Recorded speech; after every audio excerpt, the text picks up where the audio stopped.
Michigan sports. Red Wings, Lions, Tigers, Pistons, Michigan State, and the list goes on. And you love beer. Who doesn't? What if we mixed the two together?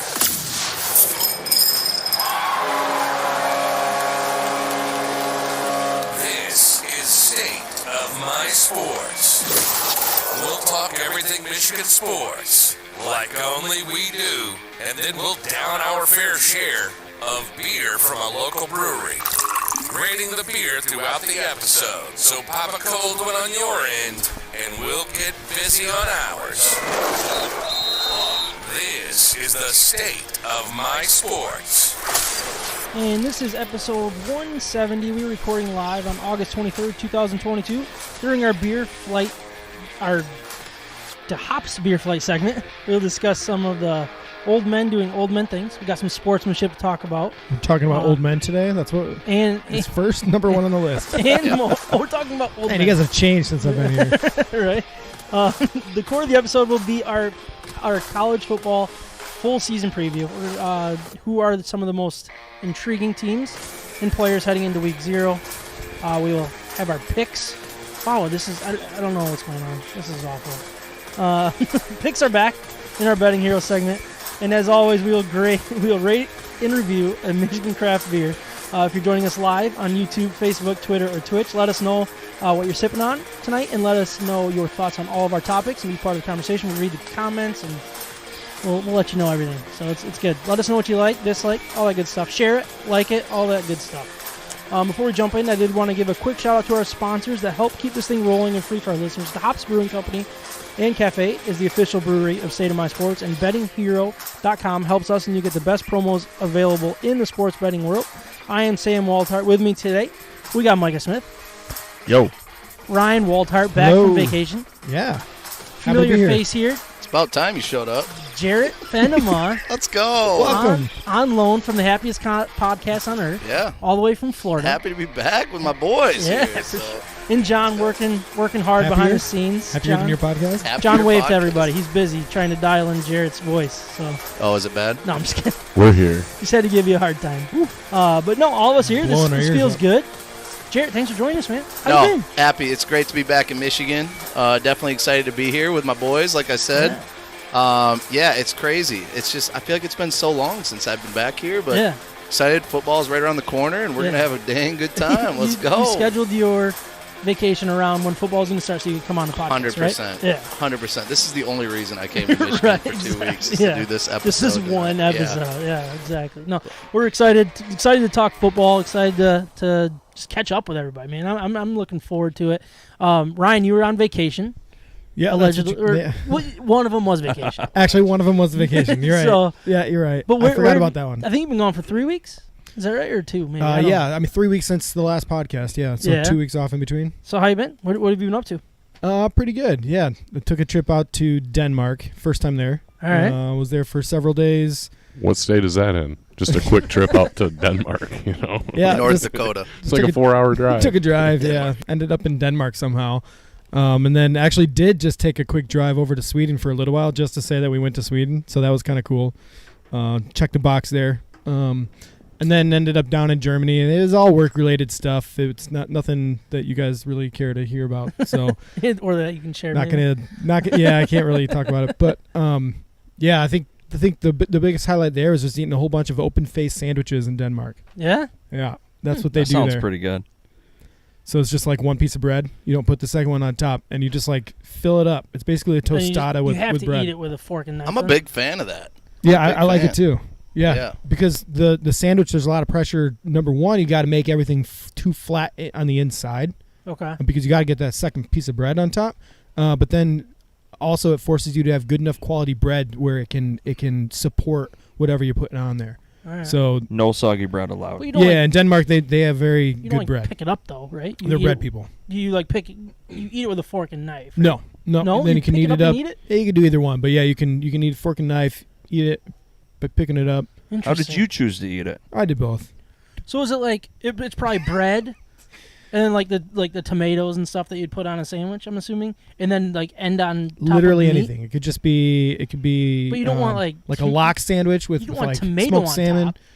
And then like you stick Peanut butter your and fingers jelly? into No, the I'm just saying like what you're thinking of a sandwich. This is anything else. It could be like chicken salad. It could be anything. It's just that's what an open face sandwich is. It's not typical sandwich ingredients all the time. It could be. Interesting. Doesn't matter. I might try grilled cheese without the other piece of bread one of these days. Well, how would you grill? I guess you don't have to grill the other side. No, you don't have to. It's just melted cheese on a bread. That actually sounds pretty good. You don't do the cooking, do you? Food truck idea, I think. Cook a lot, There you man. I go. did burgers for you guys. Call Danish, today. you're all Call set. me out. Jeez. I got them ramped up already. Yeah, I made you cheeseburgers, and you calling me out for not cooking? Anyways, that's the only thing I brought back with me from That's messed Denmark up. is Yeah, just a sandwich but then- topic. But then you went to. Good job, good radio. Great work trip. Sounds about right. Yeah. No, but then you went to Mackinac with your family. And how'd that go? Yeah, Mackinac that was. City, and then you went to the Yeah, we went island? camping in Mackinac City. That was actually great. We're definitely, as long as the weather can always be 73 during the day, sunny, and then 55 at night. That requires a sleeping bag. I'm game. Sign me up to camp. Yeah, no rain. It was terrific. We spent one day on the island. I love Mackinac Island. I could be there. I really want a cottage there. I've probably talked about it on the podcast before, but just I don't know, just ride around and have the kids have their freedom to go like navigate the streets on their bikes. It's just a ton of fun. Yeah, cool. Jarrett, how you been, man? You live in Florida now? Live in Florida. Just moved to Orlando, so I was in Tampa. Moved to Orlando. It's great. A lot of friends over there.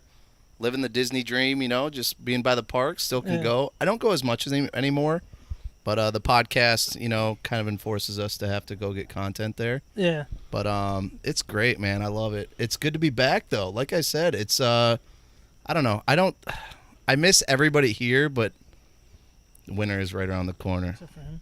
Yeah. Winter is coming. Winter is coming, and I don't like winter. No, I Woof. don't like winter either. No, Yeah. do you think you're gonna miss? You were talking earlier off air that you were happy to move to Orlando because like more friends there and stuff like that. But once football starts, hockey starts, like, are you gonna miss the sports side of what Tampa brought? Yeah. So like being a flag runner with the Bucks was a blast. Yeah, careful saying flag runner on this podcast. You can.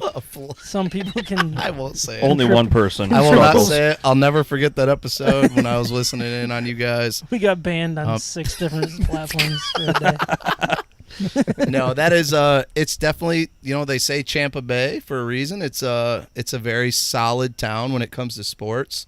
Orlando's, not the same. It's, we have the Magic, who are terrible right now. Orlando City games are a lot of fun for like MLS and stuff, but like other than that, you're just, you're close enough. Like it's only an hour and a half away, so I can still go to some Tampa games. It's not like a huge deal. I'll miss flag running. I really will, but at the same time, like I don't need to do it again. It was like it's very time consuming on Sundays when I want to watch like my team play. I bet, yeah. So It's like, and I wasn't even a Tampa fan, so fun like to watch Brady and stuff, but you'd that was the rather whole be reason I did it. following on like your fantasy, all your bets. And dude, that all sucked. kind of stuff, Yeah, right? that sucked. Like I'd miss out like guys not playing, and then I get done with my game, and I'm like, dang it, I started this dude, and he was on like. I think that just means you're older than like 29, right? It's got to be. Isn't that a rule that you turn into that fantasy guy Very like when much. you're 30 years old? Yeah. I watch sports for my fantasy teams. I used to be so dedicated to fantasy, and now I'm just like, oops, I had a guy in the IL for 8 weeks. Yeah. Yeah, dude, I just found out 4 weeks in. Yeah. Yeah, we got our punishment for you on Thursday. Yeah, maybe, no, allegedly? yeah, exactly. First time I've lost one of those, but that was, it'll be fine. Wait, what is it? I What was happy happened? to be part of it. It'll be good. So we did a 4-man league. It was me, Micah, Ryan, and our friend Donnie who lives over there. You remember Donnie? I think you met Donnie. Yeah, I know Donnie. It was just 4-man league. We did a draft. 4-man league. 4-man league. Well, the- 4-man? It's like you have, Everybody's actually gotta a have lot of stud fun. teams. you have Oh, yeah, at it's least so 2 fun. quarterbacks with an option for a third quarterback. You Yeah. have like 1 million running backs, 1 million wide Yeah. receivers. It's actually a ton of fun. It is. It's a lot more fun than I thought it was going to be. Yeah, and then it's just the total number of points that you accumulate through the season. And I was like probably, I don't know, hundreds behind everybody. The You next tailed person. off towards the end of the And season. that was one of those things that I looked at my roster like midway through the season. I'm like, oh no. I don't even have everybody starting. Like I didn't even have the roster filled for all my slots. And we're all just pumped, like yes. Like, just I'm not nobody tell him. Like, let's just let him burn. Yeah. It's so cool, but it's just as stressful. Like you have these stud teams, like each 4 guys, like they're like, yeah. Oh, I've got a stud team, and the next guy's like, I got a stud team. Yeah, That would be tough. You get a player that puts up 18 points, you're disappointed. Right. It's Like not the way fantasy works. It was like I mocked everybody in the league for not taking Christian McCaffrey, or I took him like number 1 overall, and I'm like, you guys are all suckers. Yeah. And then I was the sucker. Yeah. Wait, so what does the loser have to do? So we got our redraft. We're gonna draft this year up at DeHop's, and then we're gonna play some pool, and he's got to pick up the tab. So. Oh. It's on me. Yeah. Stay thirsty, It's my on friends. right. Good thing we got a connection with DeHop's. So. Wait, when is this? This upcoming Thursday? I'm going to use the Yeah. State of My Does Sports. that count for me? Mention Discount? mention the Right. podcast. Yeah, All of them are just like 100%. Yeah. I was like, this is 10% off my first 10 beers, right? exactly. You better That's be up there for hilarious. Taco Tuesday. Oh, Taco Tuesday. Taco Tuesday. Well, it's gonna be on a Thursday. Oh, beer night and Beer- burger. Thirsty Yeah. Thursday. Tuesdays is podcast night. I'm gonna I don't know make if- sure not to use my mug for that discount. Yeah, I'm Regular glasses, My please. mug's been missing for 6 weeks at least, and I'm not happy. Is it really? Yeah. Every time I ask for my mug, and I've even looked for it, like on podcast night when we record there, Really? it's nowhere to be found. It's broken then. It's I gone. think that a-hole that doesn't like us, that he's quit now, so I think I can call him out. He was a jerk, and nobody liked this server. I think he broke it on purpose. I really do. Called him right out. I'm gonna call him out. He doesn't listen, obviously. Check out DeHop's for the best service in Grand Rapids. Well, now For the one. It just Oh went my from goodness. that he's gone, I wonder if A-hole will get us kicked off any of the platforms. watch me show up on Thursdays. You're like, you sucker! I know you were talking about me. I'm the worst. I know it was me. Got That's the little awesome. I'm explicit convinced. symbol. I'm convinced he broke it on purpose. But let's get into what we're drinking tonight. You guys good with that? Let's do it. What are we drinking tonight, Micah? So transient episode. Yeah. Transient Tuesday, baby. Transient Tuesday. We're actually drinking 2 different transients. We are. John, did so, you get any of this first one here? Wait, is this our flight topic already or no? We haven't gotten there yet? No, we do the beer intros, then flight topic. John, got lay it, off got the it. Miller Well, Lite. Get on in I this. know. Carrie, also longtime listener of the show, had a bad experience with that same server. It sounds Yes. like. Oh. Yeah. Well, that's a bummer. Hopefully he's gone. I was talking to the girl waitress that I actually really like there. And I think we came up with the idea that he's gone. That's so, a hot lead. yeah. You really liked her, huh? She was actually a really good server. She's one of the better ones, Okay. if not the best. But I'll have to go check But her it- out. did she say what she was drinking yet or no? Not yet. Whoa, that's a problem. That's a problem. All right. She likes to do it two segments later. So You guys see that Victor Reyes has hit 431 with 2 outs this year? What a stat. we're not on the flight segment yet, Ryan. Oh, okay. That was So- my flight segment. So here we go. We asked Micah 6 minutes ago Right. what the beer Right. is, and we just went off on a tangent. So is this So- one, is so this we're one you picked transient up or one I tangent. picked up? Well, no, this is the one you picked up. We're trying Alright. something a little different right now. We're trying one brewery, trying 2 beers for the podcast. Love it. And so this one we're starting off with is the Juice is Loose Double India Pale Ale. It's an 8%er, a whole pint in I'll that get you can. Can you imagine? I don't know what else to say about this beer because there's nothing else on here. Their descriptions, Besides- they're not on the beers. Listen, besides this beer cost $6 a can, you guys. This Yeah. isn't cheap. That's Enjoy crazy. it. Okay. So Ryan was like, eh. yeah, love it. This is a nice beer. Ryan might think it's a little heavy, but Yeah, I'm a lightweight these days. yeah. I think it's one of What those is half sham. One of those 29, 30-year-old things. Not used to those juicy carbs. IPAs. I think on Untapped you could probably find a really nice description. Yeah, we'll probably do that for the beer grades. Does that sound good? Sure. Sounds And good. then after that, we're gonna dig into Claws Are Out. Sorry, it's a double dry hopped, double rice IPA, 7.8% alcohol by volume. Again from Transient as well. We're gonna get more information. But man, look at that color, you guys. That That's it's very unreal. orange. I love the color of that one. I really do. But before we jump into our DeHop's Beer Flight segment, I want to remind everyone that DeHop's Brewing Company and Cafe is serving incredible food and pouring some of the best craft beer in West Michigan. No, Ryan, I have not updated this read since you've been gone. I asked for it. I know, and I didn't Publicly do it. called you out on it. Chef Dan's free revamped food menu and head brewer Ben's rotating taps, wine, and ciders make DeHop's perfect for whatever you have going on. From a night out on Ryan's tab during your fantasy draft, dinner with a family, late night drinks with friends, and everything in between, the Ben and Dan duo is putting a ton of their time and energy at making DeHop's a staple in the West Michigan restaurant community that we highly recommend to our friends and listeners now that A-Hole Server's gone. They have Taco Tuesday, Stein Night Wednesday, Thursday, any burger and beer for $15. I'm just all in on that today, just for the record. Along with some unbelievable specials on Fridays and Saturdays, we highly recommend following them on Instagram and Facebook, where they share their weekly specials and some incredible food and beer pictures that will make your mouth water. DeHop's is the official brewery of State of My Sports in 2022. If you mention State of My Sports, you'll get a nice little discount off of your first beer. Carrie is Now she's getting it in there. Carrie, what you got? Carrie's got a Corona seltzer made in Let's go Seltzer Life. Seltzer Life. brewed in Corona. Corona, Brewed in Mexico? Corona. Is it brewed in Corona, Mexico? I don't know. Is It's that where they came originally up with it? from, but they might brew it somewhere else. No, who knows? Yeah, I don't know. I wonder who owns Corona. In I bet America. I bet you one of the big names own Corona. They just haven't told us yet. I feel like somebody from Entourage owns it. Really? Oh yeah, no, Avion. Yeah, that's what it Avion was. tequila. yeah. Avion tequila. No Turtle. reasons. But all right, what are we talking about today? Ryan, you didn't get your beer flight segment topic in, but I think you should start us off on just catching up with stuff you missed out on talking about, right? Yeah, it sounds great. You guys can fill me in, The right? biggest thing was Alavila getting the can, right? Yeah. Yep. Got kicked right out. Good thing or bad thing? Yeah, I think it's absolutely a good thing overall. I would have been judging after all these episodes of like Avila's the worst, and then you guys are like, man, I really wish we wouldn't have done that. Yeah, like that stinks. Should have kept him a Well, little bit longer. I'm kind of I'm probably the one that was off that train. Like, You were a little more level-headed. yeah, just trying to be like, okay, look, he's made some good moves. He's made some of the worst trades. We can all agree on that. Now, some of these other trades, we're living in. We have some pretty good bullpen arms and some other younger guys as a result of them. But I'm not here to defend what he's done. I think most of the draft decisions, he's actually hit really good prospects in later rounds so far, and we're seeing some of the benefits of that. With like Tarek Skubal and what's his name, the new kid that's coming in and playing Kerry pretty well. Carpenter. Yeah, Kerry Carpenter, and some of these guys are like 9th round draft picks that are contributing.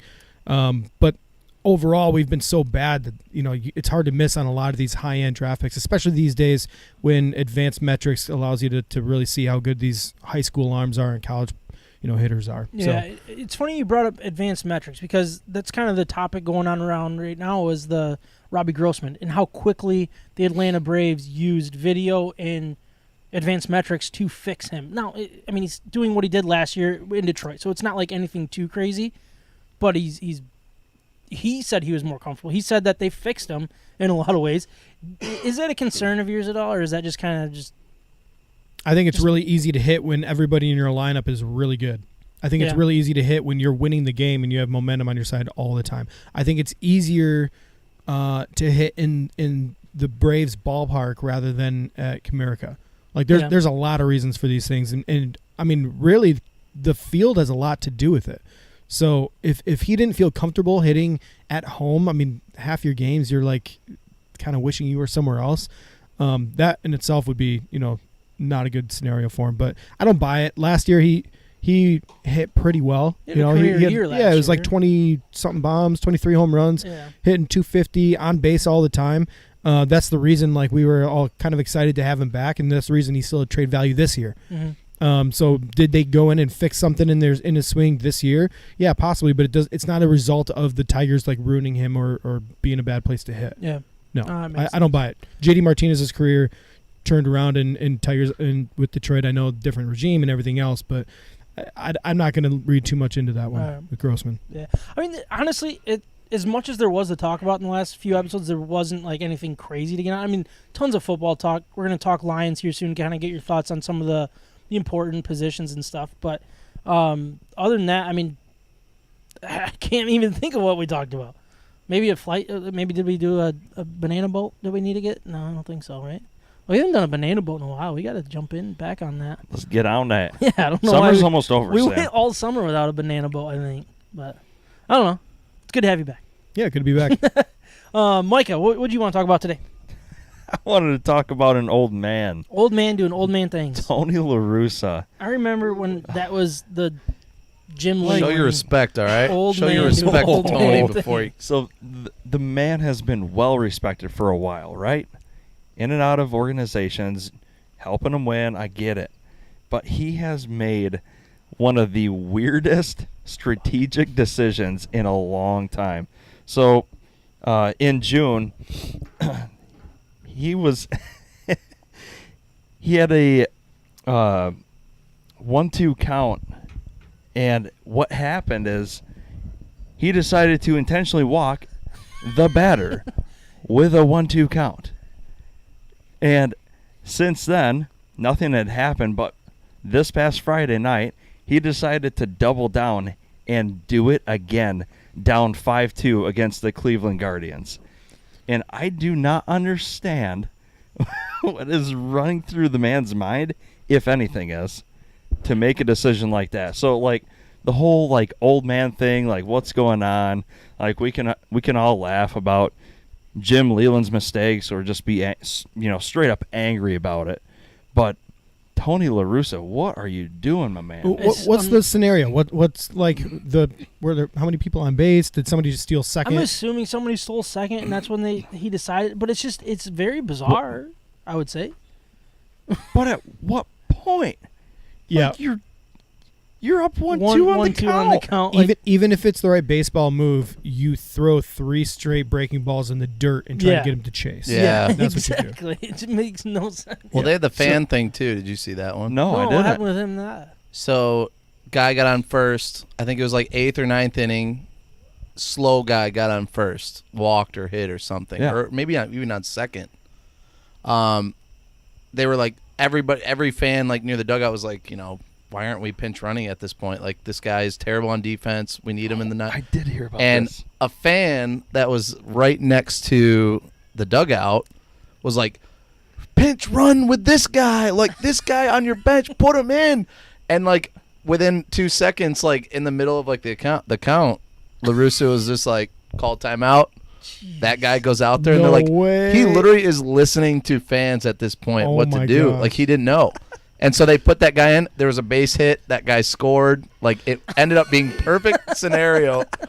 But, like a literally, genius. you'll have to see the video. Like, it's just should've, like a fan's shook hands video at of, the like, end. the guy, like, put in, I don't know the person's name, but, like, put in this person that pitch runs. Come on, Tony. It's like the Angels in the outfield. Like, Yeah, he's got an angel. Tony. He's got an angel with Put him in. I see him.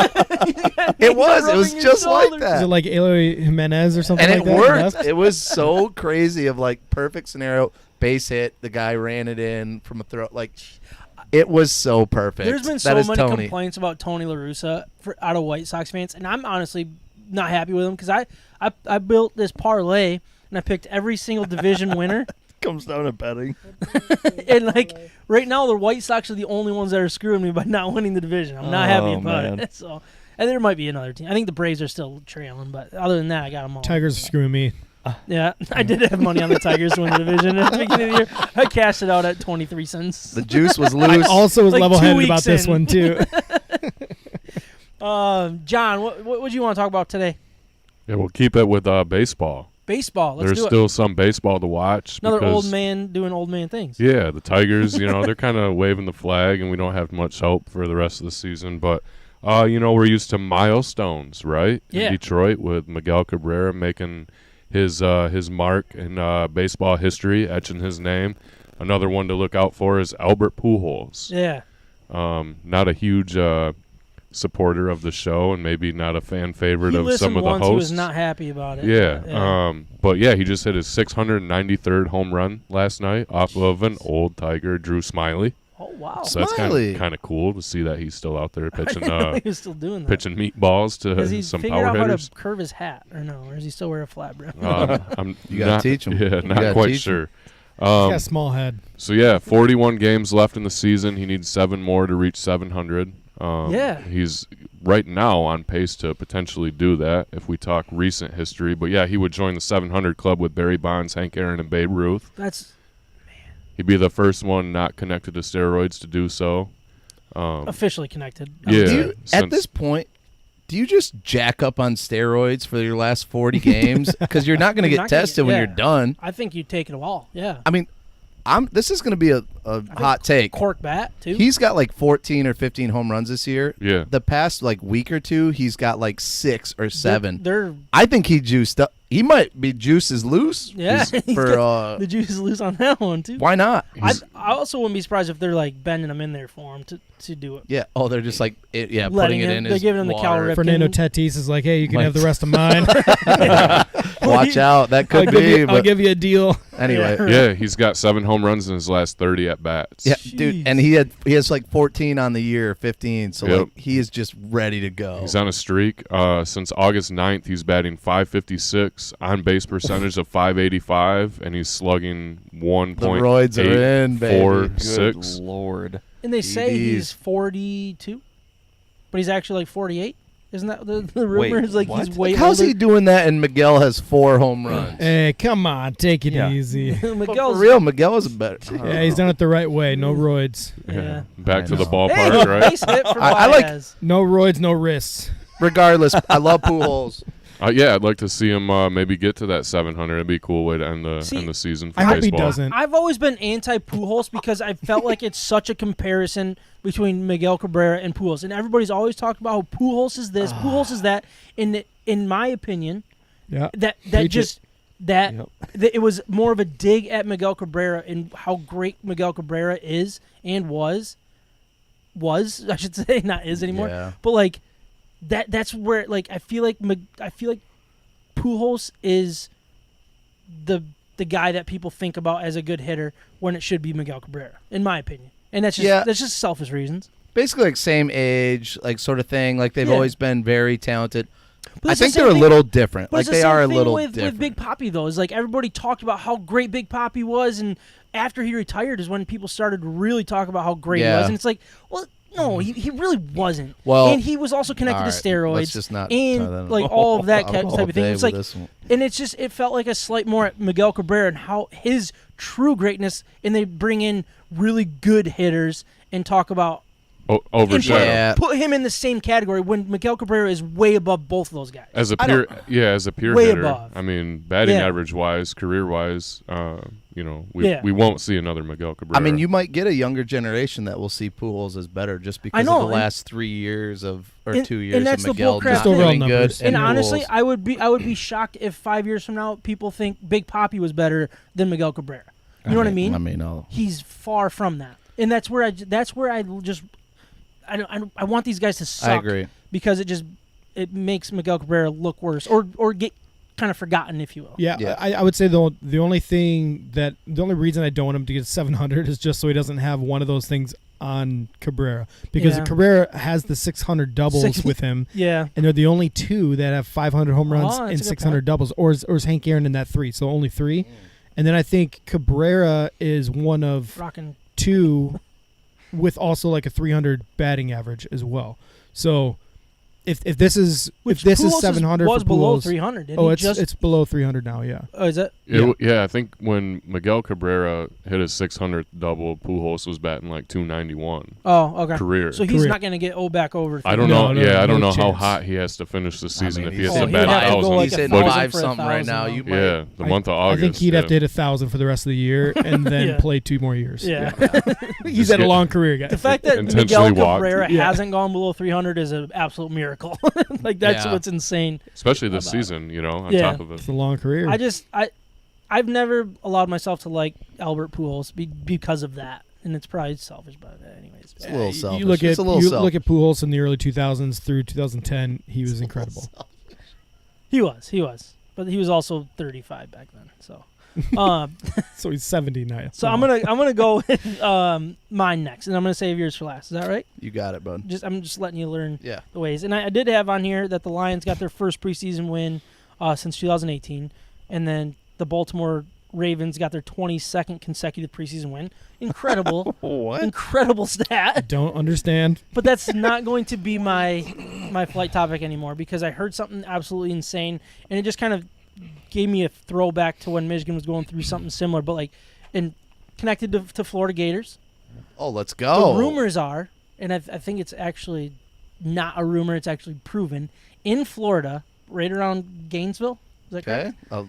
At the local Costco's, they are selling Florida Gator tickets, a pop, and a hot dog at Costco for each game.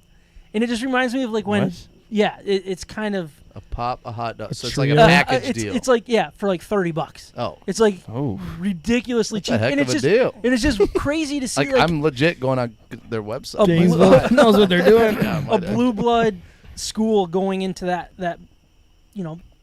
of a dumpster fire, if you will. Like, how do we get people in these seats? And now, look, Michigan did it. Michigan did it when I was invited back in the here day. to be thrown into it. Michigan State This was a trap. It's Next, not- we're talking about the it's Vikings. not- And I will argue this all It's day. not a trap. It's not necessarily about Florida or Michigan State. It's more or less about, it's almost like a problem because the product on TV is becoming so much better than the product in the stands. And it's like, when you got Michigan's schedule, for example, garbage team after garbage team until you get into the conference, like, you're not rewarding your fans for getting season ticket packages, but with a That's good true. schedule. What, week 5? And Week then, 5 like- Iowa? Something like that. But that's at Iowa. Oh, that's right, yeah. So it's But that's just- their first real game. Yeah. But, like, I'm just wondering if, like, that's become... And you got, like, a Michigan stadium, for example, that's 112,000. How long can they keep filling that up? They went through some massive problems. Florida, how many seats do they have at their stadium? Do you know It's off like the top of your head? 90. We fill up, if it's full, like 90 something. Yeah, so it's like a really big stadium, and it's Yeah. hard to fill those things. It's like, people want to stay home. People want to stay in the tailgate and keep drinking instead of go to these college games and not be able to buy alcohol and, like, do all these things. And I'm just like, I don't know, it just got me thinking about, like, I think we're really close to being a true problem filling these stadiums. And unless you're a top 10 team guaranteed, like, you're going to continue to have these problems. You know what I mean? Can I disagree or no? Yeah. No. Yeah. Cut his Oh, mic. okay. I No, agree. yeah, No. You agree? You disagree with that? Oh, yeah, I do because people will always want to claim that they were there during that moment. Like, oh, I was at Game 7. Yeah. I did this. I saw this play happen in real life. Like, I was there. That's still something that, as humans, we want to do. We want to, like, Yeah, but nobody's be going to be included like, in part of that. oh, I was at that Hawaii game that we scored 55-3. Right. Well, and so the second part of why I disagree is because if with the conference expansions that we've been seeing, Yeah, and the Big 10 is now the Big 20 pretty soon. almost. Oregon. I know in. they're coming in, guys. Like, it's going to be a Yeah. conference of 20, and then you're going to have these super conferences that is not the standard college football that we're used to seeing. Then you're going to get better competition within the That's true. conference. It's going to be a larger conference schedule with more competition built in inherently. So we're going to lose these games against Colorado State. We're going to lose the games against Hawaii. I don't think they're going to be there as often as we see it right now. I don't think they're going to, like, start every That's true. single schedule, four games into the season when, Because you're when going to they have start. 10 conference Yeah, games. because there's just too many teams to Unless you're go around. Alabama. Yeah. Hey, if they have 20 teams in the SEC, they're Just saying. going to want to play to make the money against Texas. That They're is a going good- to need to play against Oklahoma. A good side of the conference expansion is, yeah, you will have more of those games. And you will have a set-in-stone schedule. And the SEC is going to go through it because they're adding, Texas and Oklahoma, right? Yeah. So it's like that's going Right. to not only build depth, but it adds probably a game here down the road. They're probably going to end up at 20. Everybody wants Both to teams are see gonna end at Oklahoma 20. against Alabama. Everybody wants Yeah. to I was gonna see say that. both of those teams. Like, I would want to see that game. Yeah. No matter who you're rooting for in that game, like, I want to be there for that. Regardless of if you're Alabama or not. Georgia, Oklahoma, Arkansas, Oklahoma. Everybody wants to see those games now. So you're just adding to the pool of competition within those major conferences because it's a 2-conference college football season now. Yeah. Like, makes really sense. soon here. Cool. And even with Florida, I kind of consider this year. I mean, we're going to play a lot of tough teams at home, regardless. Like, it's the SEC. But you think Georgia, every year we play in Jacksonville. So, like, we don't ever get them at home. So that's not a part of that package. If you think about, like, LSU even, I mean, new coach. You don't know how LSU is going to be. All right, that's at home. South Carolina at home. Like, they're tough teams, but at the same time, like, I mean, yeah, it's just not a great like year to like even consider. I mean, I don't know. That's interesting to me. But I would still. I'm going to like 3 games this year. So right. Michigan went through it where it was like you buy a Coke, you get a free ticket to a game. So like it's not like it's. Yeah. That like I didn't mean it as a shot of Florida. It was just like the one that kind of stood out. No, I'm sure it's like all around. Like I do, more but I do think it's not like a problem. I don't think like we're desperately running into a situation. Big stadiums we got to fill though. I think the big house is going to sell out this year. 90-some thousand people, and even Utah. Like Utah's maybe our biggest game of the year because they're ranked top 10. Game, yeah. They're considered by many to be a playoff contender, and they should be because they're very good.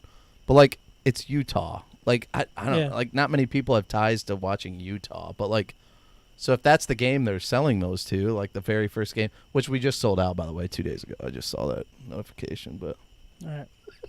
Gators, yeah, watch out. The swamp's going to be rowdy. All those Costco's really, gonna be rowdy. really paid off. That hot dog, just the hot dog alone just got me sold. I actually bought 3 tickets just for 3 hot dogs. Just for 3 hot dogs.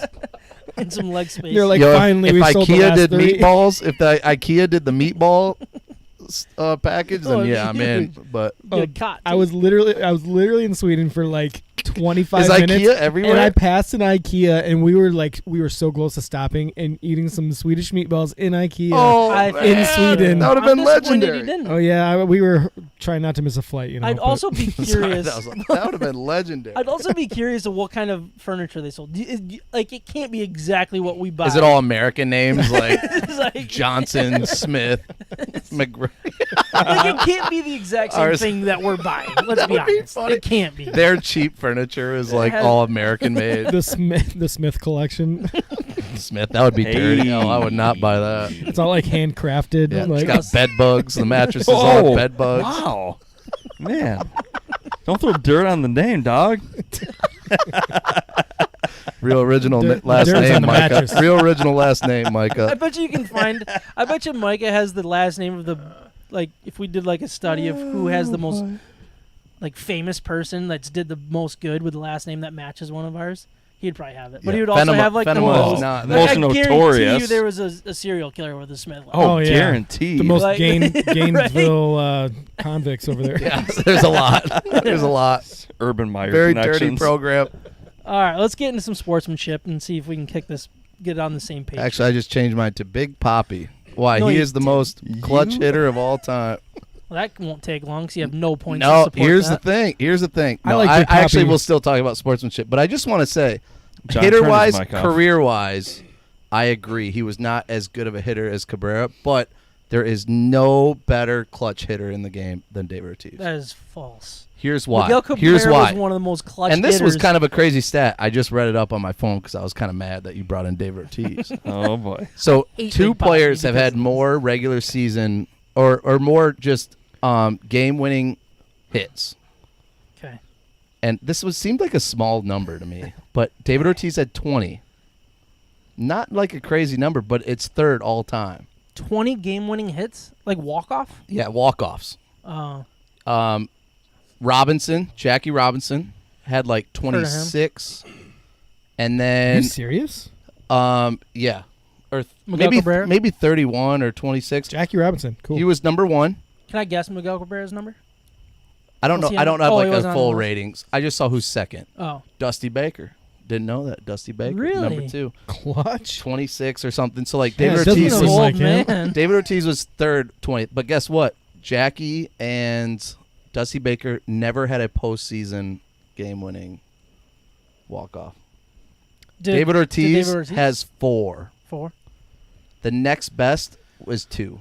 No, it was what, Jeter? So he's 3rd all time. Right. And in the postseason, when it matters most, 4, which is just dominant over everybody else. So I will say his average probably 270, 280 maybe, like total. I will say Cabrera is a much better hitter. I'm telling you, Ortiz aged at least better as a than fan, Miguel. if Ortiz was up and we were like down 1, I felt so confident. Like there has never been a player that I've just felt confident. That's going to be me arguing that he's the most clutch hitter of all time. Not the best. I disagree with that completely. Who would be the most clutch to you? I bet you I could name 20 if you gave me a. You're day out of to, your like, mind. research If you guys agree, you're out of your mind because David Kevin Ortiz was Youkilis. insane. Yo, let me talk about Youkilis. Ryan needs Number to be the 4. mediator. Yeah, that was my way of just ending I the conversation. love Uke. No, but tell me one. Aaron Boone. Clutch. Who- Don't bring who that was- one game up. Who was the guy for the Cardinals that had an unreal postseason? Matt Carpenter? No, Jason J. No, different. Who? David Freese. Yes, David Freese. David Freese. He had You're more going to go clutch- David Freese is more clutch than Yeah. David Ortiz? And No, Astros, that's not who I'm Astros thinking of. 2005. Yeah, he Okay, had so 2 he's years. more- Carlos Beltran. All right, you guys are just But no, pissing but me there off. was another guy that I can't think of right Yeah. now. Well, that's Jason funny. J. All these guys you can't Jason think J. of that are apparently... Don Kelly. The guy that had his wife, his wife was cheating on him with his pastor, who was going through marriage counseling together. All Yeah, right, wasn't I that don't David watch- Freese? What is No, it was. He played for the Rays. He was like one of the most utility Carl players Crawford? of all times. Carl no, Crawford? I can't think of his name. I know what you're talking You know about. who I'm Kevin talking Yeah. Kiermaier? Who? No. I'm trying to think. Rays? Doesn't matter. All right, but you're going to put them over David Ortiz Right as now, a more I am, clutch. yeah. I'm going to say Dustin Whatever. Pedroia. Anyways, Derek let's talk about my Jeter. real topic. Let's talk about my real topic. Derek Jeter for sure, right? Oh, easy. Kel Yo, Mizzou boy for sure. Jeter was one of the guys I respect. We had that conversation. I don't like Derek Jeter. I liked Jeter. No, but for real, sportsmanship. Let me All tell right, you about let's do it. sportsmanship. All right. It's too much. Are you? I think are we need to go. going- We need to take a step back from sportsmanship, and here's why. This was Little League. Yes. So like, it's Thank okay. you. Little League is okay, but in the middle of a game, listen, you got the kid that got beamed in the face or the head or the helmet. Kid seemed okay. The pitcher came in, hugged him. You know, it causes a whole 5-minute, 10-minute delay of crying and hugging and Are you serious? yeah, I just didn't because see he this. hit him with a Yes. pitch. Yeah. And listen, He hugged him? that dude, Little full is the hug. They worst. consoling. So this is what I feel about. I miss the days of just not bad sportsmanship, but I think we're too soft, man. And here's what I'm saying: every day on SportsCenter, which SportsCenter sucks by Yeah, the way, it does. but like It's the worst. every day on Sports Highlights, we talk about, oh my gosh, this was so cool. This pitcher in minor leagues, you know, hit a home run, and instead of flipping a bat and talking crap, like he walked around the bases and then hugged the pitcher because he was sad that he lost the game. No, I don't want that. But that want happened? It does. it happens more often than not, and I want a bat flip. I want the batter to flip the pitcher off, whatever he's Yeah. got to do. Like, I want heated rivalries. I miss the bad boys days of Pistons. I miss brawl before we get to home I miss plate. hockey. I miss the refs, instead of just interfering right away and stopping a fight, let the boys fight. Yep. I want 5-on-5. The you whole know, line. I want Yeah. hostility. Like, I miss those rivalries.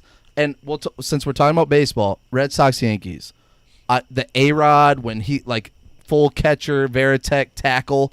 I want those moments where like I'm fired up. This is why like this rivalry is the best. I don't want Red Sox and Yankees becoming friends. I Yeah. will not become friends with I get brother. like I have certain Yankee fans that are like Yankee players that like I enjoy. Yeah. I respect Aaron Judge. I respect him. I hate everybody else. I don't want to see our players being buddy with them. I want a hated rivalry. The Yep. soft I society miss of America, baby. It is, It's and the that is our wussification of culture. America. That's our culture, and like that's the route we've gone. But that is so. When I say Dude. sportsmanship, I don't want to. I want to minimize sportsmanship. Yeah, I we hate should be arguing until we get kicked out of things. Like Yeah. bat flips are my favorite thing. Even if it's against me, it at least like okay, you hit a game-winning home run against the Red Sox, perfect. Like I'm a Red Sox fan if you don't know, but like okay, you did that. Now I'm pissed. I want to beat you next game. Like that is awesome. I love that hatred. Yeah. Let's. But if we're gonna hug it out after every single game-winning hit, every Yeah. single. Oh, I hit the batter. Oh my gosh! Like, are you okay? I'm gonna donate $2,000 to your wife's family Start a because of. GoFundMe. No, I honestly like To buy you I a new helmet. hate it. I want hate. I agree. Let's reiterate this for our listeners. Classic 90s sportsmanship, right? Yeah, 90s. Not whatever's Yo, going on watch that now. Red Wings Colorado They documentary. hated each other. Give me that hate. Like that hate in the moment, but that respect afterwards. Let that be So- what it is. Let the The moments biggest be issue- what all right, they afterwards is perfect. So That's a good point. I meant to bring that up. MMA is perfect. I want MMA in the ring. They hate each other. They want to just beat the crap out of each other. After, hug it out. Like, dude, that was. I don't like that either. I like it. Dude, that was a solid fight. Like, you just bashed my eye in. I've got to get stitches here and here and here. Dude, great fight. But McGregor did it all the time. They would hug it out, and then guess what? But then they hate each other. Like a week later, I want a rematch. See, I don't like that. And and that's another thing that I hate is like as soon as a football game ends, is you get all these guys big smiles on their faces. Yeah, like trade jerseys with each other. No, 14 games in a year, and they're smiling after every single one of them. Buddy, trading jerseys. I hate that, and that's the same thing with MMA. If you want to be buddy, do it off camera. Don't do it in front of everybody. I mean, their main job is to beat the crap out of each other. Just like I get why they have like a further respect towards each other. I just think like sports, like baseball, football, like again, I just think like Bad Boys and Pistons. Like, I want you to hack like a Shaq hack where you hack Shaq so hard, and then he gets pissed and like they fight. Like, I want that bad. Yeah, I'm okay with having sportsmanship after a game. I am. I think if you appreciate competition, that does not mean you have to win. Competition is measuring yourself against somebody else, and that fiery competition within the realm of your competitiveness. And then after the game, if you want to respect each other, it's an I'm perfectly fine with appreciation. that. Yeah, MMA. I just like I know Sam, you don't like it, but like thing. That is the same thing of in a Red Sox Yankees game, the whole game. I swear, if I get a moment of like our pitchers like coddling the hitter because he hit him in the face, like a Stanton when he got hit. No, F that. I remember. I want you to be, but after the game, sure. Like, dude, I'm so man. I remember don't do it on when screen. I was. Don't do it on the field. I remember being 12 years old. I remember being 12 years old. Team tournaments, facing this team who whatever we were in the championship game. I'm pitching, and I threw a fastball, got away from me, and it hit this kid in the face. Oh no! He was wearing glasses. It broke his glasses. The glass from his glasses went down like into his eye, like below his eyeball, and like cut him up, and he was bleeding like crazy. And the kid walked off. He didn't survive. You know, he was fine. He was fine. He lost a lot of blood. He was fine. I went up and just said, "I'm sorry, I didn't mean to do that." Got away from me. I didn't give him a hug. I didn't give him a kiss. I don't even mind that. I just said like, "Hey, I'm sorry. I didn't mean to throw it at your face." What did I do the very next pitch when the next hitter came in? Threw it at his face. I threw a curveball up at his head and it went down over for a strike. Full advantage. That kid was probably petrified and it struck him out. And I did. And I threw 3 straight curveballs and he struck out. All I'm saying is like there's a difference between being a spoiled little brat who can't take being beat in competition and competing in your sport, like at the moment. Yeah. So I don't want people hugging each other out or whatever. Yeah, I don't want to waste 10 minutes in a game. I think that's a good point. Like there might be in a game when I'm playing someone that I don't like, I might accidentally do something that, damn it, like I heard him, like that sucks. Like I did not mean to do that. It might be one of those, I'm on first base, like running, and it's the first baseman that like, you're like, hey dude, sorry man. Okay, good. I still hate you. I just hate the delayed time of hugging, and we're showing that more and more on TV. And Little League World Series is the worst. I get why they're doing it. You're in the championship game, a guy hits a walk-off home run, you have second baseman giving him a high five on the way by.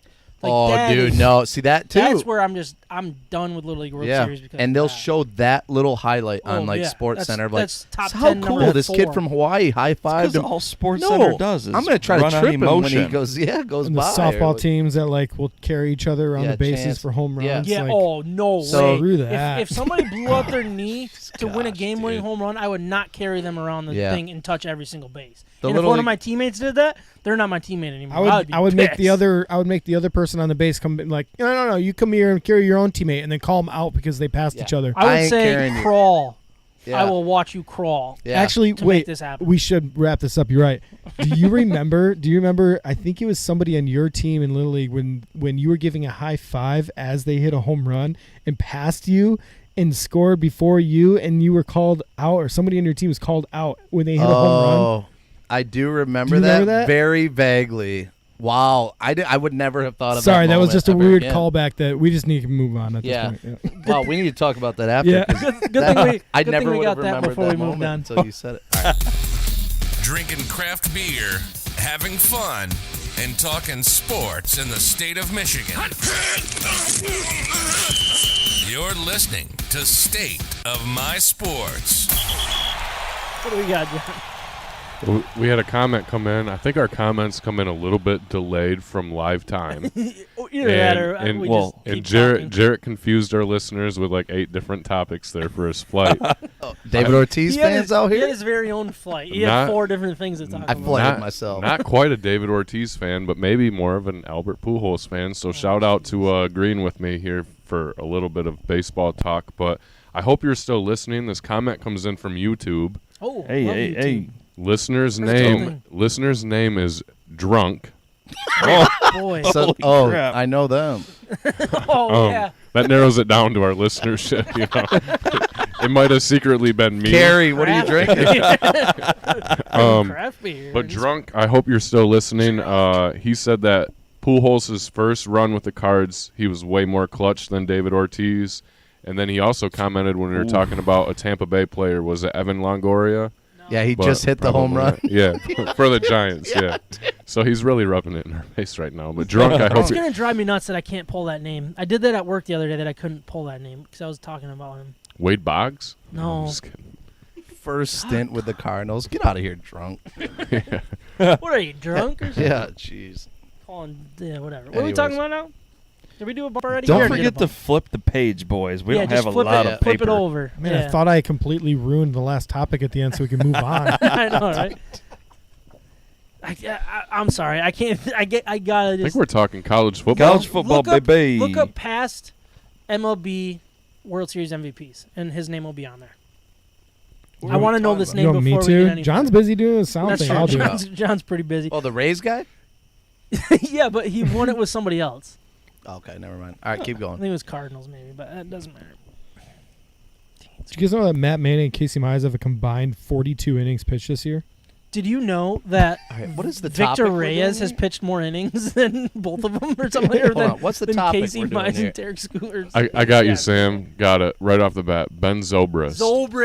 I love Zobro. I love Zobro was a The legend. Cubbies. Loved Zobrist. Yeah, Very he did go to the clutch. Cubs. Yes, Cubs is when he won the World Series. I love right? Zobro.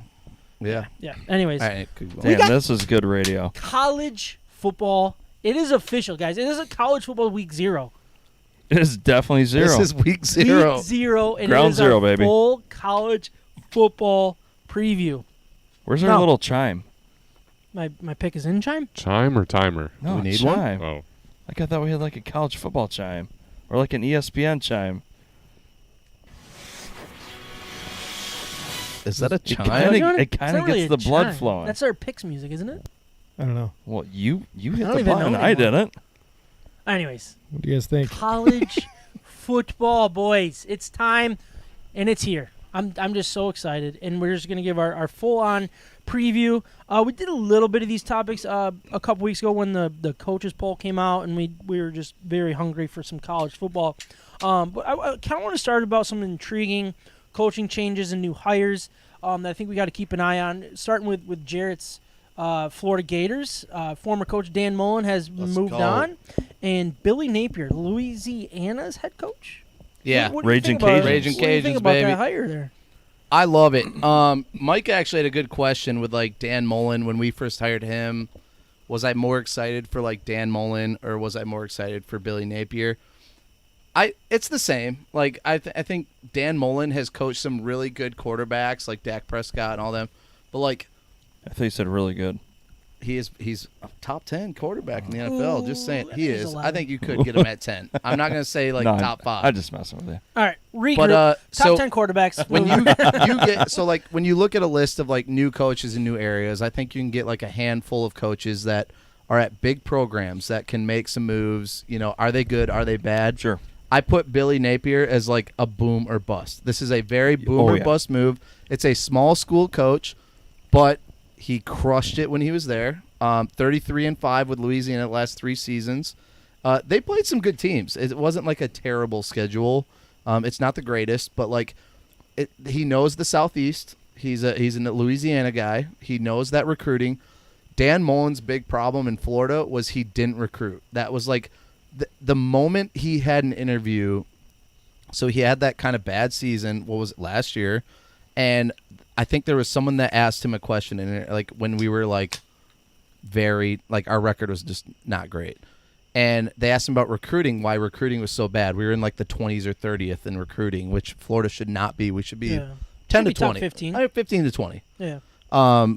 And he said something along the lines of like, well, we're in the middle of a season. Like, my focus is on this team. And it's like, no, that is the worst answer because like college football coaching is like 60% recruiting and 40% coaching. Honestly, like recruiting is more important. Right. So we kicked, like literally after that interview, Florida said like, we're done with Dan Mullen. Yeah. I think he's a great coach. His focus, Billy Napier comes in and his recruiting, it started off bad. Like we had great recruits. They all started to hit transfer portal or dropping in, like changing the recruitment. And I'll never forget, I watched another thing on like Fox that said like, what's wrong with Billy Napier? You know, like he can't get these guys recruited. The moment they had that show, like a week later, we're in the top 30. We're in the top 20. All of a sudden now we're within like 15. Yeah. We're recruiting. Like Florida is recruiting hard. And you got to hit on your own state, right? I mean, yeah, dude. Hotbed of Florida athletes. Yes, and that's too. So like we're recruiting. I think they said like most recruits within our 100-mile radius of Gainesville, a lot of them are top recruits, and that's who he's grabbing. Right. So I love Billy Napier. I think he's actually going to be a lot better than Dan Mullen, which is saying a lot because like Dan Mullen had some great seasons with Florida, but a college coach, you can't really judge off the first year or two. Like those are not his players. The players we started recruiting were top 30 classes instead of top 15. Yeah. And we started to get terrible. So I love Billy. I like it.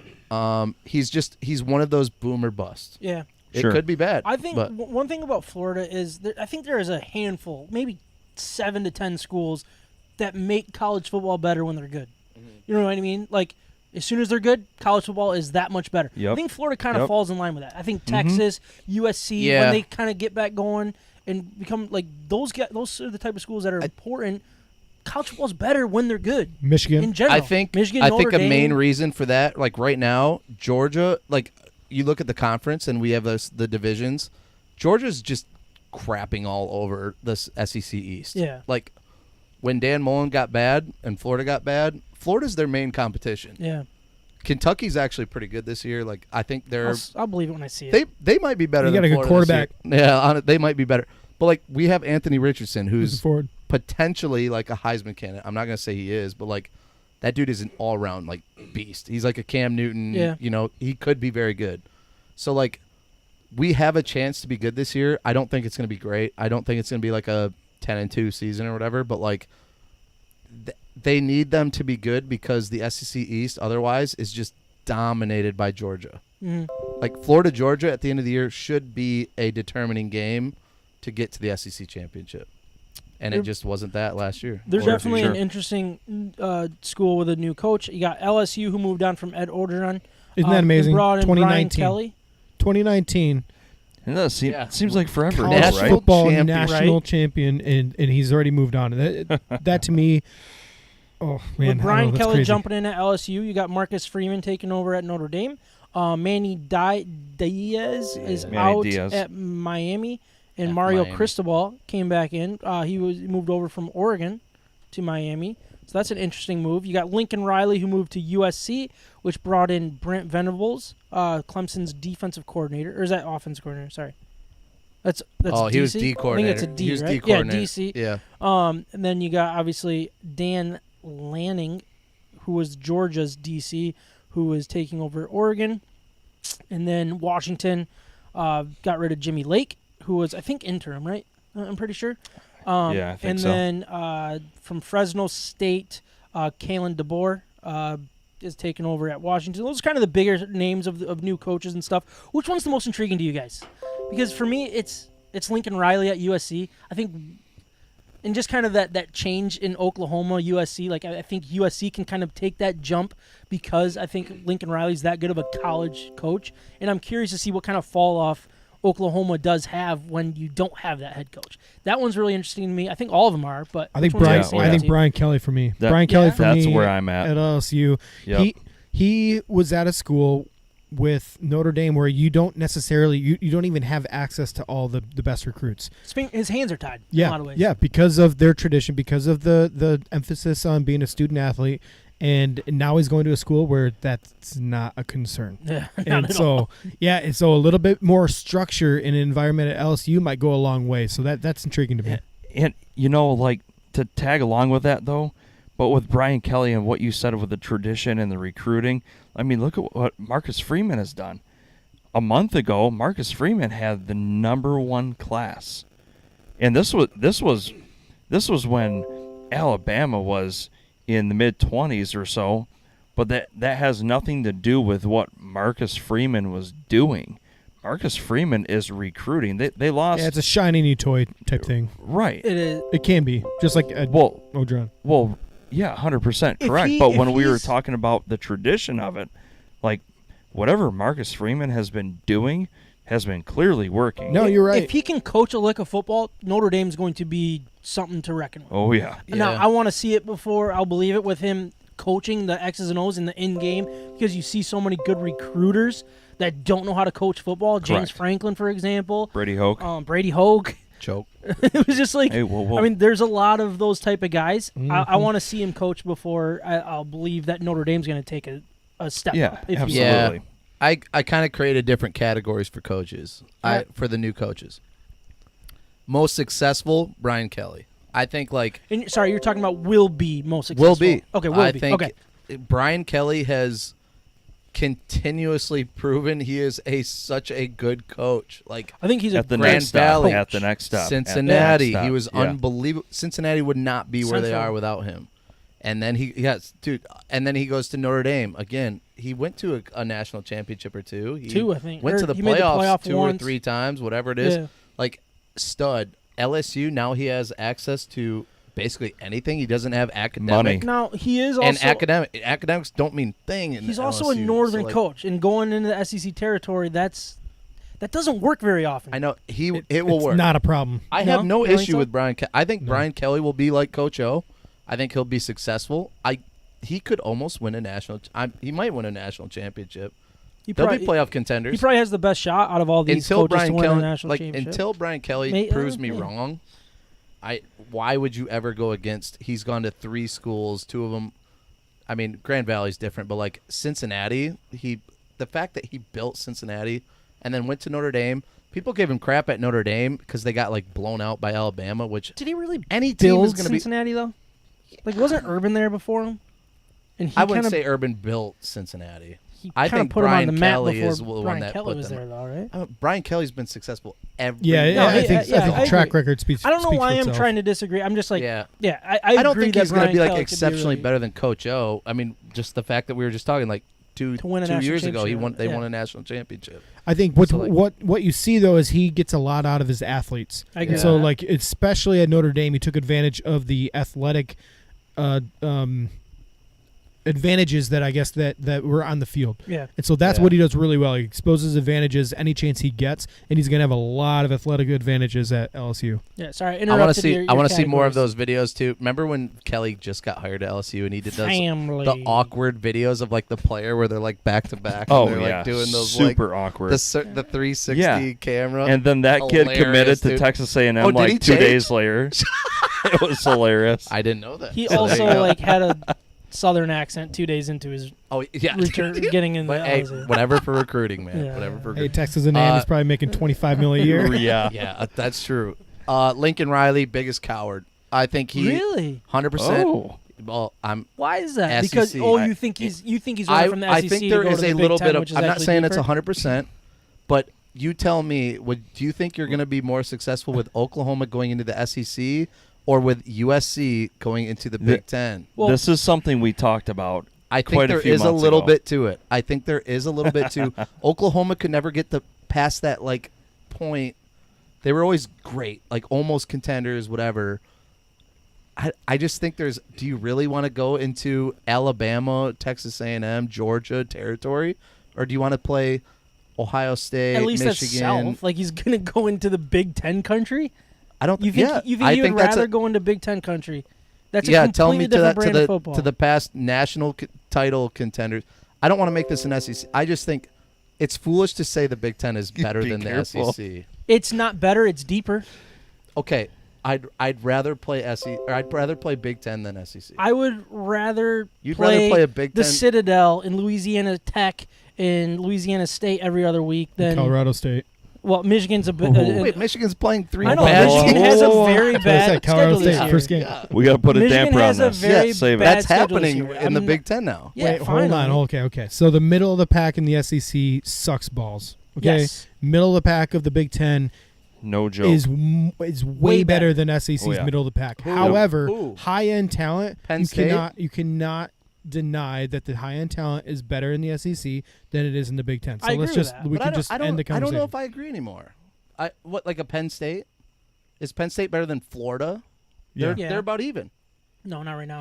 You're gonna say Penn State's better than just by far Penn better State's than been Florida. Oh, Penn yeah. State has been part of the conversation for the last 5 years, where Florida's been MIA. Didn't Michigan? Yeah. Oh, boy. Okay. This is a conversation for a different day. I just don't think it's by far deeper. I do. A Kentucky team. Do you think Kentucky's pretty good this year? They're think- middle of I the think pack team. Yeah, but Kentucky- I think they're higher than middle of the pack in the SEC this They're year. middle of the pack. And they're going to get blown out by They're the like top in guys Iowa. by 30 points. Yeah, but they're like in Iowa. Kentucky and Iowa are like the same right now. Iowa's ranked 5th last year before they're not Michigan ranked beat fifth them. right now. They were before Yeah, but Michigan now they're beat not them. even ranked. I know. What does that have to do with Kentucky's anything? ranked 20th. So Florida's like, not They even have a ranked. good offense and I know. defensive I line. agree, but like Penn State. Are they ranked? No. Well, then Florida and Penn State, I think. are equal. Conversation for a But different day. it is a different day. I'm not. I hate arguing conference, but when I love it. say I love it. I know you do, you love talking conference, but I'm just saying I don't think there's a big difference between like depth or anything. I just think he's a coward. I'm gonna always say I Lincoln disagree Riley's a with that. coward. He's a coward. Next. Any biggest bust, Marcus Freeman, and this is why. Mm-hmm. Notre Dame has tried twice in the past long time to hire a new coach. Never has coached before head coach. Bob Davies sucked. Charlie and the Weiss. Chocolate Factory, Weiss, Charlie. Fatty sucked. They both sucked. I think this is good because Marcus Freeman, the hype. You have hype. I think they're going to get good recruits. I think the players right now who know him Like them. are loving him. Yep. They know him. 3 years down the road, these new players don't really know him that much. Yep, I they agree with don't that. know Yep, him. that's a good Yeah, point. talk to me when you've started to lose a little bit. Yeah, and I think Right? that's I going to mean- happen this year. I actually think they're still going to be pretty good. They might actually They'll go be to the good. playoffs. I'm just going to say it. I won't say they are. I Let's don't. save that for talking a little bit. But I think they're going to be great. But they're going to dampen off. I don't think this was a good hire by Notre Dame. I really don't. I Marcus think it was Freeman, it was a not a necessary good hire. hire. A necessary hire. A lot of pressure to hire him. Yep. The players kind of did that, honestly. So, and alumni probably just did too. So, I don't like this. But you're not going to get better than Brian Kelly. I think Kelly was the best thing to happen to Notre Dame for a while. If they would have taken his handcuffs off, he would have done Yeah. incredible things. So there, you're in my not going to be opinion. better than Kyle. So that's why I think he's a bust no matter what. He's not going to be better than Kelly. Least exciting, Mario Cristobal, Miami. I think Really? it's just don't just like- a neutral move. I don't think so. Here's why. I said, he was great with Oregon, never national contender. Oregon was a great opportunity. Weak conference.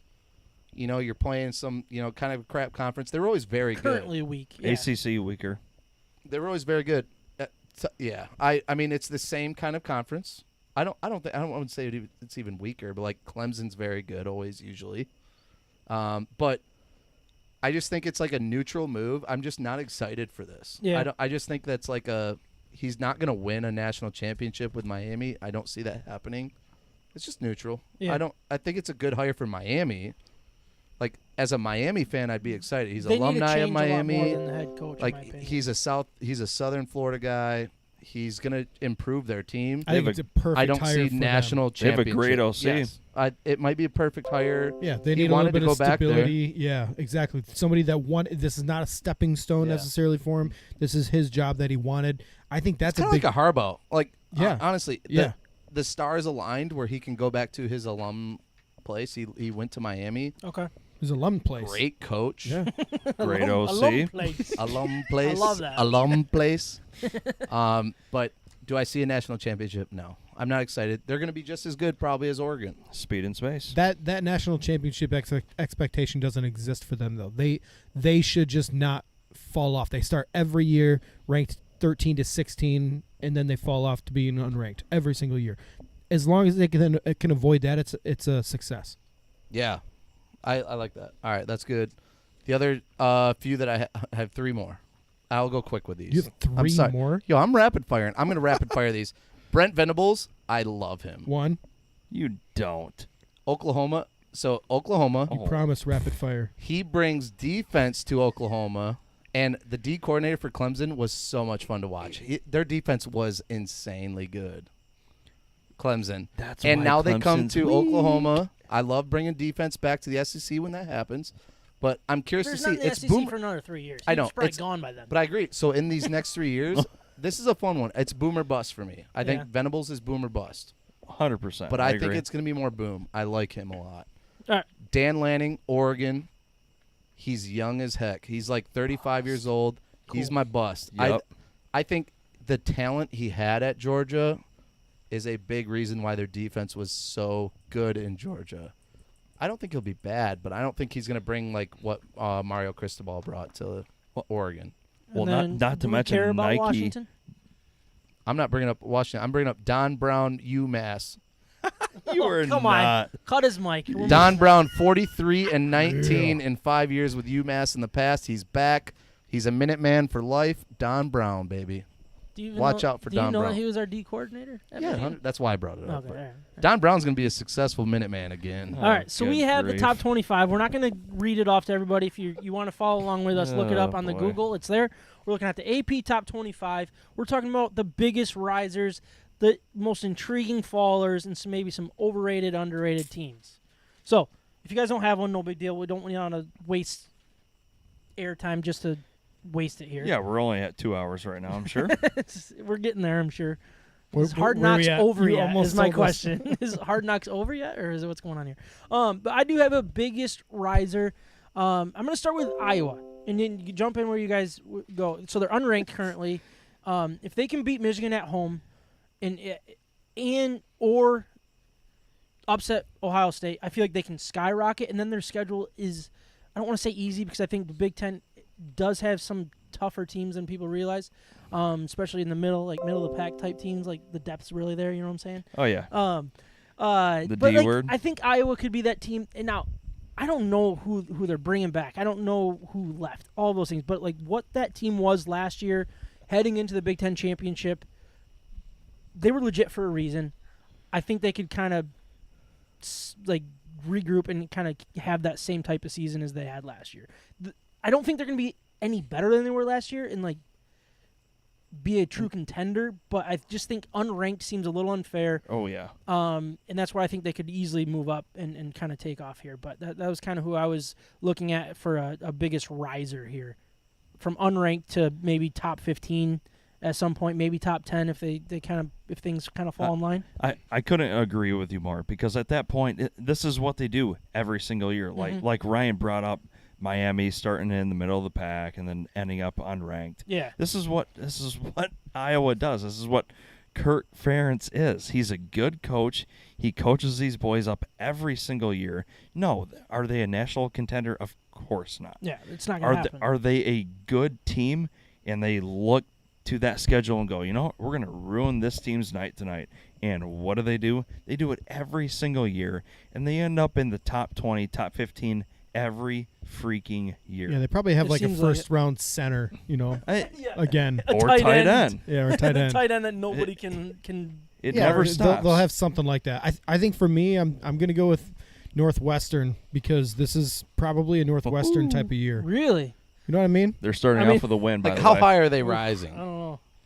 If I mean, they're it's ranked, every other year, if they're right? ranked, that's They're a ranked. massive rise, and Okay. I think Because they could what they end have up 2 being wins ranked. last year, That's what I'm saying. something like that. Yeah, All right, I love Northwestern. it. This is every other year. They're like Yeah. worst and then first, and then worst and then first. Yeah. They just I feel like that side of the conference is getting a little deeper for them to kind of go on that type of run. But yeah, but I watch wouldn't- out, I sneaky. like Pat Fitzgerald. I like him a lot. Yeah. He's Now- a great coach. Yeah, that's an interesting one. Jarrett, what do you got? Mine are actually ranked, but I think they're going to be better at the end by the end of the year. Ole Miss, Watch out. Lane Kiffin's my boy. I think their team's actually going to be better than what people think. Even though they're ranked 21st right now. And they lost their quarterback? They did. I do. Corral, I didn't think was like ultimately that amazing, Dude, honestly. He's pretty good. He's hurt for the season. He's out. You missed that on your trip. I actually didn't even know that. Yeah, he's actually out for the year. What? He hurt his leg or something. I was just about to have a hot ankle. take that he's going to be the starter midway through this season. No, yeah, actually that didn't happen. What's your hot take for the NFL? Have a hot take. Midway, guys. No, he Week actually 8. did bust. So Baker Mayfield is like a shoe-in for Carolina, but and you know what, Cincinnati, I think for where their rankings at, their schedule's never that strong. Watch Cincinnati rise again. I could see them. That's what I said. Yeah, I think Cincinnati's just an easy they'll move their way up. So be careful if they go undefeated again. Watch out. John's like, no, I'm not wasting airtime. He's like, we got to keep this thing moving. Yo, you don't like Cincy? No, I'm just thinking Hard Knocks right now. yeah, he's thinking it You're starts trying to get to Hard Knocks. Yeah, we're not going to watch it live. But 6 a.m. start time at work tomorrow too. Watch it. We'll be all right. We'll be all right. Jeez. All right. I hear you. Intriguing fallers. Do you guys have anybody that stands out to you as someone that is highly ranked, middle of the pack ranked? That's like doesn't deserve to be there. I got one. I got 2. Pitt. I got 3. But Pitt ranked at 17. I know they don't have a great, a difficult schedule. Yeah. They're not the 17th best team. That is a way over ranking for them. They just lost Kenny Pickett. I believe their best wide receiver actually transferred out of Pitt as well because Kenny Pickett left. To USC, I believe. Yeah, there you go. So I think and then I watched them against Michigan State last year when State was trying to lose that game. Did everything they could to lose that game, and because Kenny Pickett was there, their offense had nothing. Yeah, it was awful. Pitt couldn't do anything. So was their defense pretty talented? Yeah, it sure seemed like it. But I just don't think they have the high end talent like they had last year that made them rise, all season long. Jarrett, who do you got? USC is my biggest one. I think everybody's hyped on the Lincoln Riley train. Give them a couple years, they'll probably be a lot better. And I know they have like a talented quarterback and stuff. I just don't see him coming in right away and just being some top 10 team. I think it'll take some time to adjust. I see them falling decent, like a 7-5 year, 8-4 maybe. I think that one and Wake Forest, get them out of here. I don't think Wake Forest. They lost their quarterback. Yeah, they're a pretender. I think even at 22, I think they're not even close to as good as that. But as far as like a top team, USC, I think they're just ranked way too high just because Lincoln They're Riley at 14 moved in. right now. Yeah, it's just the name. Kind of sticking with that USC, kind of the opposite side here. I actually went Notre Dame. They play OSU, Clemson, and USC. And with a first-time head coach, I don't see how they get through that by losing less than 2 games. You know what I mean? Like those are tough teams. You got OSU and Clemson alone, and then if you lose to Ohio State, that's tough. And then I just could see it just kind of all hitting the fan at once and then just falling off. Their schedule's not easy. It never is. They build a pretty tough schedule. And then when you have top teams that they do, I think that it could get really ugly really quickly for them. I'll believe it when I see it when it comes to this new head coach, is basically where I'm at. Micah? I'm going to go with Notre Dame also. I know we brought this up last week or the week before. Notre Dame, I just don't believe in Marcus Freeman right now. I mean, he's a great recruiter. Do we know anything about his coaching? No, absolutely nothing. I know that there's a lot of talent on the field. I'm not going to take away from that, but that's kind of where I stand with Notre Dame. And then Utah. Utah is such a questionable thing. Again, a well-coached. They played Notre Dame this year. A well-coached team. Sure. I mean, they start off with Florida. Florida, baby. They start off with Florida, and then they go to San Diego State they host San Diego State with Brady Hoke. Arizona State, Oregon State. No one cares. UCLA though, and then USC, then Washington State. Not a rollover. Arizona, Stanford, Oregon, Colorado. I'm sorry. I don't see them standing with 2 feet in the top 10. I'm sorry. Yeah, I agree with that. Another one that stood out to me was Oklahoma. I mean, the departure of Lincoln Riley seems like a bigger deal to me than it does Jarrett. But then you look at they play Nebraska, who I'm very curious about them. I'm not saying they're good. Then you got Texas, Baylor, OK State. Yeah, it's just I just don't see any other wins that can build their resume back. I could see them losing a lot of games. Yeah. I really could. And where are they at right now? I think Oklahoma's at 9. I could see them falling out of the top 25 if it hits the fan. Yeah. And honestly, I don't know. That's an interesting one to me. it could this first year. I think Venables will be great in the long run, but you're right. You're going from a crazy offensive team with a decent defense to now it's defensive-minded. Yeah, and they won 6 games by 1 score or less last year. Oh, wow. That's crazy.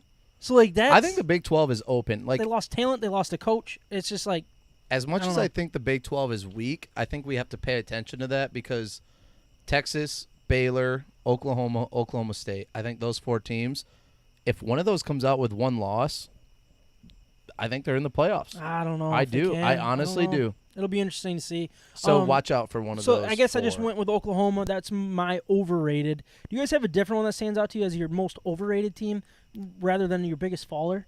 How about NC State? Are they any good?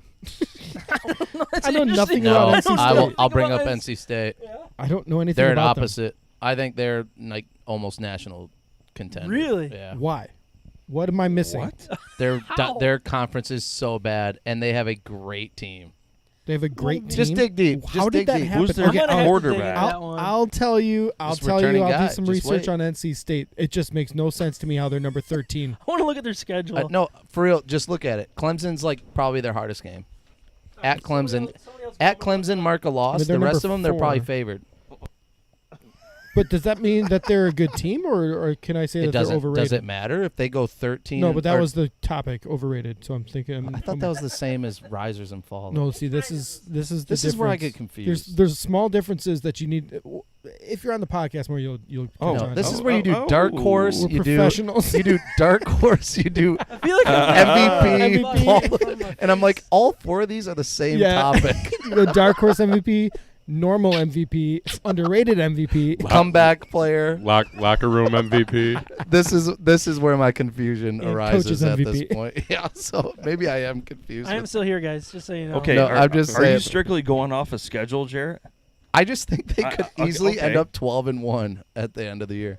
Yeah, but I does a don't- 12-1 record with them, like, does that help them finish in the top 10? They'll go to the national or they'll go to the playoffs. This At is a the one loss preseason. This to is the Clemson. preseason. Clemson So will one loss probably get ACC in. will go to the playoffs. the preseason is about where you think, how good you think the team is built. So it's not about where you think they're going to win in their conference by the end of the year. It's how good are they. And then they move up or down from there. So NC State, number 13, I'm sorry, just overrated. I don't know. I know nothing about them.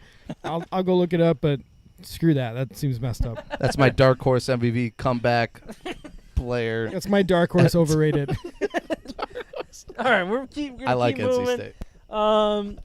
Did you guys have any other overrateds? Because I I have do. another one. But are you going to jump in? Oh, yeah. Is it the same The- as my the- second one? I don't get this topic. I don't know. No, it's not. Oh, I got. Okay. I think I'm gonna have to say it. This one might rub some No. edges of the SEC nation, but I'm going to go with Georgia. So, They're an interesting one. no. Hey, okay, laugh it They up. will be a playoff.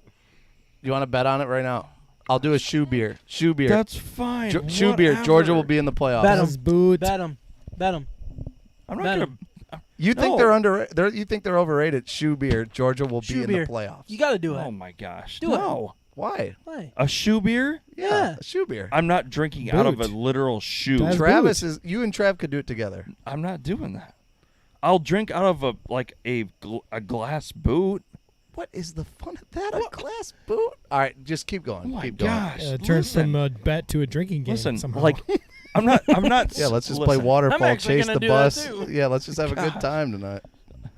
Okay, we'll shotgun a beer or drink out of like Das Boot. I don't care.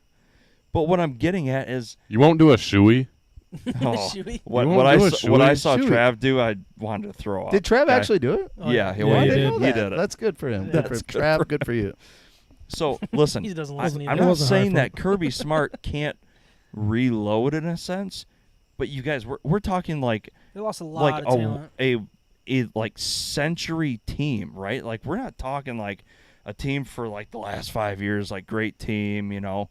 We're talking like a team that will never be seen for like the next 20 years, 25 years. Like what they had on Alabama defense was absolutely starstruck. Yeah, They had the number 1 overall pick for defensive end, and the guy coming back, they have somebody better. And then they had 2 first-round tackles, defensive tackles, in the first round that were taken, and the best one is still on the team. And 2 linebackers. And the best one's still on the team. That were highly drafted. And the best linebacker still on the team. I still think, again, SEC East is weak. I think say they're not going to go undefeated till they play Bama. I was on the Georgia overrated train for a while, but then I looked at their schedule and I'm like, yes, maybe they're still overrated, but they're still going to be right there. I don't even know if overrated's like they are by far a top 5 team, no matter how much they lost.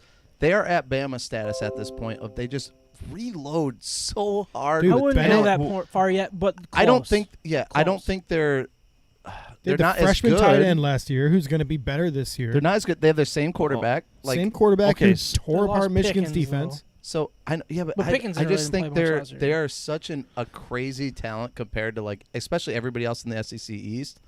I just think if I were to put money on it, I would bet against them making the playoff. Honestly, because again, even a 2-loss Georgia though, if they lose, I think a 2-loss Georgia doesn't make it if they lose the SEC championship game. Like, you know what I mean? They could very well go undefeated in the regular season. They could miss out on it if but Clemson's good, like, if Notre Dame honestly, is they good. do. Like, let's flip it from what we saw with Alabama last year. If Texas Alabama A&M. lost in the SEC championship game last year, and it was their second loss, they wouldn't have made it. So, like, if you just say 1 loss for Georgia during the regular season, a loss in the SEC championship game, I'm not sure they make it. They might based have made on what happened last year. No, Ohio State would have made it over Alabama. I think the committee doesn't really give a crap about. I honestly think they go Alabama with could just eye test, which I hate. I hate eye test, by the way. But they go by eye test. If you're not going to sit there and say Bama's a top 4 team, if they're going by eye test, I think they'll always go Bama. I think with Georgia, you have to assume the Alabama and Ohio State treatment, where they have next man up. They have a 5-star recruit waiting in the wings. I think they're again, they even have proven talent at all the positions they lost out on. They have better talent coming back. Like their second stringers are better than all of Florida's first. Their second string last year was better than their first string, and their first strings were all first rounders. Oh, their team. Gosh, Micah. You always do this. Yeah, you wanted to bring this on. No, I was right there with you. Kobe Dean is not their best linebacker last year. They had, I'm going to argue this. 4 of them. Quay Walker. I think it's Bama, Ohio State, Georgia. I love you. Just winked at me. I think those 3 teams. It's just I can't prove them wrong. I don't know the names of some of the players coming up, but I guarantee they're great. All right. Yeah, it'll be interesting that's to see good. how that Maybe all unfolds. Another one that I was thinking about, MSU. Yeah, I'm a Michigan fan. I'm going to do it. Terrible defense and mediocre offense without K9 last year when he was hurt and when he was missing, all those type of things. He was a once-in-a-generation type running back. He was. And they don't just grow on trees, let alone enter the transfer portal, which we're trying to do again this year. Same argument. Tough schedule. I'll argue this. Tough schedule. I will too. It's nothing against Tuck coming. It's not. It's not against him. It's not against any of that. Their bad offensive line they can't stand up to what they did last year. Kenneth Walker alone was their offense, and their defense was awful. They escaped many games that they shouldn't have. They were very close to being a 5-loss team last year. Some would chalk that up to being a well-coached team. Yeah, you think Mel Tucker maybe very has some lucky. talent? I don't know. I want to see it a little bit more. Look, I want to go over it, though. They play OSU, Wisconsin, Michigan on the road, which, look, I'm going to give them 3 losses for those. I am. What were the games? Ohio State, Wisconsin, and Michigan. They're on the road. Both are Wisconsin, Michigan are on the road. No, Michigan's on the road at home against Wisconsin. I'm still going to I believe in Wisconsin more than I believe in Ohio State. That's 3 losses. You got at Washington and Penn State. Those are coin flip type games. Yeah. I don't see how they don't have 4 or 5 losses this year. They're going to drop out of the top 15 fast if it doesn't start well against Washington week 2. So out of those games, the coin flip games, you just coin flipped everything against was Michigan State. No, I said 4 or 5. Michigan because State I could will also win a see game them, they shouldn't win. I could they also see them losing games that they shouldn't lose. They lose a game that they usually should. Yeah, they're going to lose against Here's Purdue my again. thing. Payne Thorne back. I love Payne Thorne. Very good. I think very Payne Thorne. He's solid. I don't see him Offensive line getting is not worse. good enough to make him any better, though. Payne Thorne's mobile enough. He knows how to throw. He knows how to run an offense with good rushing attack. Their line is not great. I will give you good. that. But Yeah, guess but he what? can run. But guess what? Majority of them are coming back and transfer portal. They got a lineman that's decent. He's pretty good. So I don't think they're getting worse with offensive line. Running back, of course, Kenneth Walker, one of a kind. But let me just tell you, the kid out of Colorado, watch out for him. Jarek Broussard. Wait, Yeah, can we go back to Peyton Thorne and just say last year he was a game manager, and, The year and that before was good he was enough. way better, I thought. Yeah, So- he flashed better the year before, and he had Yeah. some weird inconsistencies last year and everything. I think he's going to be much, much better this year than last year. Last year was a I do high-pressure too. situation. Absolutely. And this year he knows he's the starter. He can prepare as a starter all year He knew long. he was the starter last year, though, too. Yeah, but it was a battle up until game one. We didn't know who was going to I start. guess that's true. I agree with you, but at the same time, what Sam was saying, It's that not even that against offense them. could be completely indicative of what the offensive line does as when it comes to Peyton Thorne and the two running backs. I mean, it could be a complete disaster or it could be dynamite. Majority of the line is back. And so, they're not going to get That is worse. a bad thing. No, it's not Not going to in get college. worse. It's not going to get worse. Not in They're college, a year no. older Can't than get much- freshmen coming can't in. get much worse. Yeah, okay, but here's the thing. You're right, but it won't get worse. Their running back, the Colorado Broussard, guess what? He averaged more yards per game during COVID years, 6-7 games with Colorado than Kenneth Walker did every game. So he's a stud. He is literally considered a stud running back. I'll believe it when I I'm see not it. going to compare him to Kenneth Walker until I I don't see think you he's can. putting up Heisman candidate. Why not? He's a stud. But I think he's very, very good. And then you pair him up with the other running back that they got, and from Wisconsin, I think that's a pretty solid combo. I don't think you're losing out that much on Kenneth Walker, honestly. Oof. I don't. You have That's Jaden crazy to hear. Reed back, Yep. solid wide receiver. I love him as well. I like I Jaden do Reed. too. That dude's a stud. Jaden Reed is, I think, second best wide receiver in the Big Ten. I'm gonna say right No. now. I'm gonna say it right now. No. Just wait. I think Ohio State would have Oh, probably Ohio two better State players. and what's Smith his name? and Jagba. Smith Smith and and Jagba. Jagba and Marvin Harrison Jr. No, I don't Yeah. think. I think the name gets you on that. No, one, I think but he's I don't think very that. good. Did you watch that game against Oregon? And you're watching a game. I want to. No, see I'm a just. season. But yeah, he did it against Ohio State, or he did it Give me against Michigan Jaden State Reed last second. year too. Give me Jaden Reed second best. Yeah, not true. And you're not even Anyways. including any of Michigan guys. Anyways, I think tight end they take a hit. Ronnie I like Bell's Hayward a probably- lot. But again, offensive line. I don't think on offense you're going to see much of a difference, other than running Their back. You're defense line's getting not a good decrease. either. They're not good in the trenches, and All that's right, where they can be do- exposed. So here's my thing with Michigan State. Worst, their secondary is terrible. Yeah, because Terrible. their defensive line It sucks. can't get worse. It legit can't. They were dead last. So I think they're going to get better. They got that Well, they have to. speed I hope from so. Georgia, transfer portal, a Georgia boy, speed. He's going to be their number one corner. They're going to get better. Their defense will get a little bit better. Want to know about sacks and tackles for loss? Number one in the Big Ten. Did you know that? Last year. They were Yeah, number and they one lost, in They lost sacks. Panashuk. Right? Number one in sacks. Didn't they lose two seniors? The guys that were doing that. Panashik was number one. Their second guy is still on the team. Yeah, their interior defense line. That's a monster. I can't. Yeah, think of what's his his? name. I wrote it down because he's a beast. Slack? Yeah. No. Maybe. Slade. Yeah, Jacob Slade Yeah, just he's good. clogs the line. dude, he's Middle. Got it. massive. Jacob Slade. Anyways, But anyways, I think you can't get worse on defense. If they even become mediocre on defense, I don't think the offense is changing that much. It's not like State scored 50 points a game. I'm glad you say that when we get into Lions conversation. But That's so I can I use just that. I don't think No, I'm just kidding. we're treating like We're Walker. cutting Lions for the record. We're not talking Lions Listen, today. we're treating like Walker. talking We Lions. scored like 50 Moving points a on. game. It's not true. He I think was special, but the core of the team is not like it's completely broken up. And this coaching staff that coached up Walker and played to those strengths are still there. Yeah. I don't think this is an underrated, or I don't think this team is going to fall apart like a lot of people think. A lot of Michigan fans think. This is think a they better could. team than. That's the than- thing is I think they could. Yeah, I but could only see because 4 only because losses, you're maybe, seeing a like- valid opponent. But from the other side, those teams have to assume that Michigan State's a valid opponent because they are. So these might State's be very coin, good. These might be coin flip games where, again, coaching might make the difference, and especially with a team that has momentum like Michigan State gained last year going into this year. I still think Michigan State, led by Peyton Thorne, is going to be a problem. Yeah. They I were don't 2 think- losses with the worst passing defense The worst. of the country. The worst. If they get mediocre. Even that speed from Georgia, if he becomes like a decent corner, I think we're talking about a very dangerous MSU team. Not national contender. I think they could still lose 2 to 4 games. I think they're going to be even worse, finish worse than last year. I just don't think they're rolling. Yeah, I agree. think they finished Not out of the top. overrated. I think they're out of the top 25 heading into bowl season. Oh yeah. Okay. I'm out on that. A boot? No, I'm Shoe beer? not gonna do a boot right now. Shoe beer? All right, so we're gonna move on. For the record, we are gonna cut the Lions talk for now. Okay, we're not gonna talk Lions. We're just gonna. This is going long, but it's good, right? Should I play the outro music? Is that what you're saying? No, not yet, because we got our final fours to talk about. Who we have in our final four. I'm gonna start, and then you guys can jump in after that. We're not going to talk best games of each week. Oh shoot! On the back side of that other page. We can do that You quick. might- We can do that quick.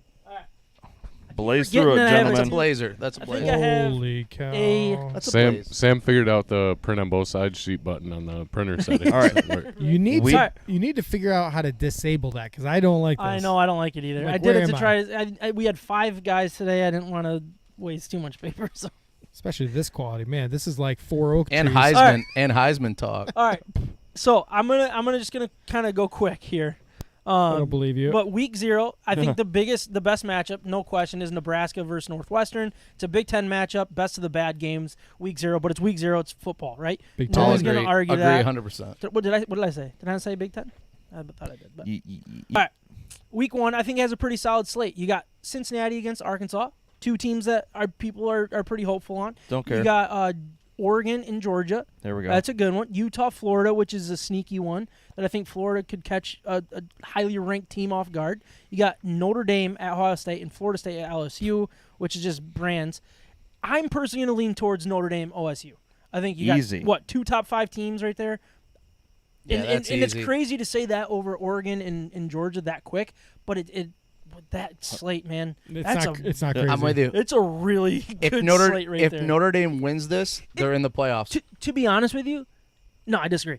But to be honest, like everybody's so excited for To the be Ohio. honest, you're wrong. Like Oh damn! I think guess you I'm look dishonest. at it on paper, or Notre Dame Ohio State is going to be a good game, and people are going to be all pumped. But then you could also see Ohio State winning this game by 21-25. Honestly, it could happen course. because we don't know Yes. what kind of coach he's going to be. Where you look at Oregon, Georgia,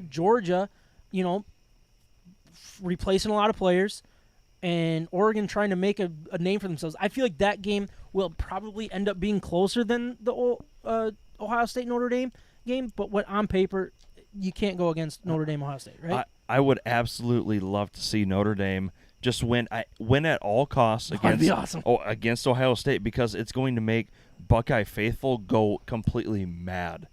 I love They- it. Yeah, I mean, they there's a would lot of call hype for with Ohio Ryan Day's State. head I would instantly. I would love that. Yeah, I mean, there would it be- would there's be a lot of fun hype to with watch. Ohio That would State. get me Pandemonium. 6 to midnight so Yep. fast. You guys have no clue. You've never seen anything like that. It Yeah, might even just. what do I think is going to happen? I think Ohio State's going to score 56. And Yeah, blow them out I by agree. 34. I agree. I think they're going to Yeah. absolutely. I could see them destroy win by like 20 to 30 points. Yeah. Yep. Week 2. Week 2, Alabama, Texas. Interesting. Not That's my that game. great. You That's got my game. Iowa State, Iowa, which is a big rivalry. USC, Stanford, which can be a rivalry. Baylor, BYU. I agree. Alabama, Texas Oh, hands is down. very Big brands. intriguing, right? Big brands. Now, Texas unranked has like 2 Heisman potentials. Yeah. The running back and quarterback. So like they could be sneaky very Yeah, what's his name? His name starter? Ewan or whatever. Yeah, is Quinn like Ewers. Quinn Ewers and Ewers. Xavier Worthy could be a Yeah. nasty I connection. Ewers like was that. like the biggest recruit a couple years ago. Yeah, for Ohio because State. actually he went to Ohio State and he said, later. Well, Yeah. he went there. Yeah. he was gonna pick Texas, and then he went All to right. Ohio State and said, yeah, but then he's back. That's It's a sneaky good. storyline. Sneaky Week 3, good game. Oklahoma at Nebraska, maybe interesting. At that point, you never know. BYU at Oregon, possibly. Penn State at Auburn, interesting Big Ten SEC matchup there. MSU at Washington, Miami at Texas A&M. This one I think is just good matchups, not anything that stands out. Which one kind of stands out to you the most, Jarrett? I'm gonna just let you. I got Miami at Texas A&M. Agreed. I think Yep, Miami's going to 100%. get crapped on, and Mario Cristobal just again still a good team. I just think this is like their slap in the face of this is not your year. All right. Texas A&M Storyline of a new dominant. coach in A&M with the Jimbo. all the money going in there. Oh, Yeah, Yeah. true. I think, but so I don't see it being close, but Storyline. that's a great game. It's storyline Miami. not there yet. If Texas A&M can escape Week 3, Week 4 can kind of have that same type of thing when you got Arkansas coming in. If they're both undefeated, Arkansas was kind of skyrocket quick. You got Utah at Arizona State, which can be a sneaky, not a good matchup, but can be a sneaky tough game for a team like Utah. Clemson, Wake Forest, Minnesota at MSU. That one's pretty interesting to me. Wisconsin at OSU seems to be the one that stands out. Do you guys agree or disagree? Yeah, 100%. Trap game for OSU. I don't think it's hard for me to look at OSU and go, yeah, you're just going to walk on everyone. It's not going to happen. They're going to struggle with Wisconsin. I agree. It's OSU because even if OSU loses to Notre Dame in Week 1, it's not ending their Big Ten chances, and this would be maybe potentially a second loss or first loss in the Big Ten. I disagree. Which one do you got? I think Ohio State will crap all over Wisconsin. Clemson at Wake. I think this is the game to just get Wake out of here. I think Clemson can win this one, even though I'm not super high on Clemson. That's a good game. I think that's a sneaky good game. I just don't care about Also, Wake. that's going to be a really good week, though, because you got Minnesota at MSU. I know it's not a marquee matchup necessarily when it's Minnesota unranked, but it's look out because Pretty Minnesota's roll the boat. People are waiting for it to finally work. And if it starts working, that could be an interesting game. Week 5, Michigan has their first game. Michigan at Iowa. Very, very interesting to me. Sanford at Oregon. NC State at Clemson. Interesting one there. OK State at Baylor. Another good. This is a good slate. You got Alabama at Arkansas if they're still running with things. And Kentucky Ole Miss, which I think doesn't fall in line here. Ryan, which one stands out to you the most in this one? I mean, this is a homer pick, but I'm going Michigan, Iowa. Yeah, Iowa. Because of the storylines with Michigan, really with their first 4 weeks being non-competitive. Yeah. I want to know who's playing quarterback in this game. And so I think that the quarterback battle will be decided by the time Iowa comes around. So for me, that's a big one. Yeah, I agree with that. It's at Iowa, so it's making the teams a little bit more competitive. It's a tough place to play. Oh, It'll yeah. be interesting. I don't know if they came out with the times on that one, but it could become a night game potentially, right? Probably. So watch out for that. Jared, is that the one that sticks out to you, or do you have something else? I got Oklahoma State, Baylor. I think Big 12. That's a good one. This is your who's going to reign supreme moment of if Oklahoma State can go into Baylor and win. I'm high on Oklahoma State. I love the Gundy, whatever his name is, the mullet. I love it. Bring it on. Yeah, I mean, they're both going to be 2 top 10 teams potentially by then if they take care of business. Jumping into Week 6, which is a little bit quieter, but you do have a couple good matchups here. BYU at Notre Dame, the independents nobody cares about, but it's they're 2 ranked teams, so I put it on here. A&M at Alabama. I think that's the easy one, but then you also got OSU at MSU, and Auburn, Georgia could be a sneaky, interesting one. But it has to be the A&M Alabama, right? Easy. Because of all of they everything hate each else, other, man. Right? With Jimbo the off-season wants stuff. to beat Bama so bad. Yeah. The conferences all the off-season crap. ripping on each other. Oh, yeah. Off-season. This is going to be a heated game. This is a great week, though, because those other matchups are worth I love the having MSU. those sneaky picks. I seriously am looking at these. I'm I could seriously sit from noon if they do the time set right. Right. You know what I mean? If they do this right for my personal advantage, I'm excited for this football season. Are we Week 7, right? You got Penn State at Michigan, USC at Utah. Interesting one there if they're both continuing to take care of business. You got Wisconsin at MSU, Arkansas at BYU. I just got to keep BYU out of this. Clemson at Florida State, maybe, I guess, could be interesting. Auburn at Ole Miss, maybe. I don't know. It feels like USC Utah has the most to play for in this situation, in my opinion. But also, as a homer, I'm going to be Penn State at Michigan, Wisconsin at Michigan State. Great games right there. I mean, it's tough. It's tough doing this. Right? I only say Wisconsin at MSU because this is what Paul Chris is looking forward to because of what Mel Tucker is doing. Mel Tucker is, regardless of what you think of him, Mel Tucker is doing great things at MSU right now and is building a program from the ground up, essentially. And Paul Chris wants to put the hammer down on Mel Tucker. I would assume in probably prime time. Yeah, I mean that will be a really fun game to watch. We're on to Week 8. Purdue at Wisconsin, Minnesota at Penn State, Iowa, OSU, Mississippi State at Alabama. I mean, not many huge games. I don't think at this point in the season, but I always look at Big Ten matchups. That's why like these kind of this week stood out to me. Which one stands out to you, Ryan? This is a pretty pathetic week. I mean, potentially, right? Which one? You got one? We're on week 8. I would say Ohio State, Iowa. Yeah, it could be a good one. Yeah, right? it could be. Yeah, it's at Ohio State though, so I don't You know don't if I believe expect it, Yeah, right? But that happens against Ohio State. They don't necessarily lose these games every year, but if a team is ready to punch them in the mouth and they're not ready for Yeah. it, they can be punched in the mouth pretty quickly. So strictly out of parity, if Wisconsin goes into MSU the previous week, what would Purdue do? It seems Wasn't that kind of funny? like one of those. What would letdowns. Purdue do? Yeah, they would Okay. win. Anyways, Purdue would go into Wisconsin and take care of That's business. That's a really good point. Against Wisconsin. Purdue does that once a year. Yep. Do they not?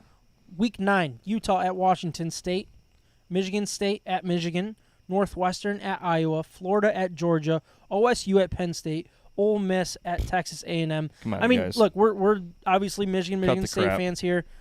It's got to be Michigan State at Michigan, I Yep. would assume. Yep. But I think there's also some really good matchups there. nobody cares about Florida, Georgia though. I think Ohio Poor State, Jared. Penn State, Florida, Georgia Georgia's line. a massive. I don't know anybody that cares about Florida, Georgia. Florida Georgia line. His mic's keep his mic up. No. This is the week of the Big Ten right here.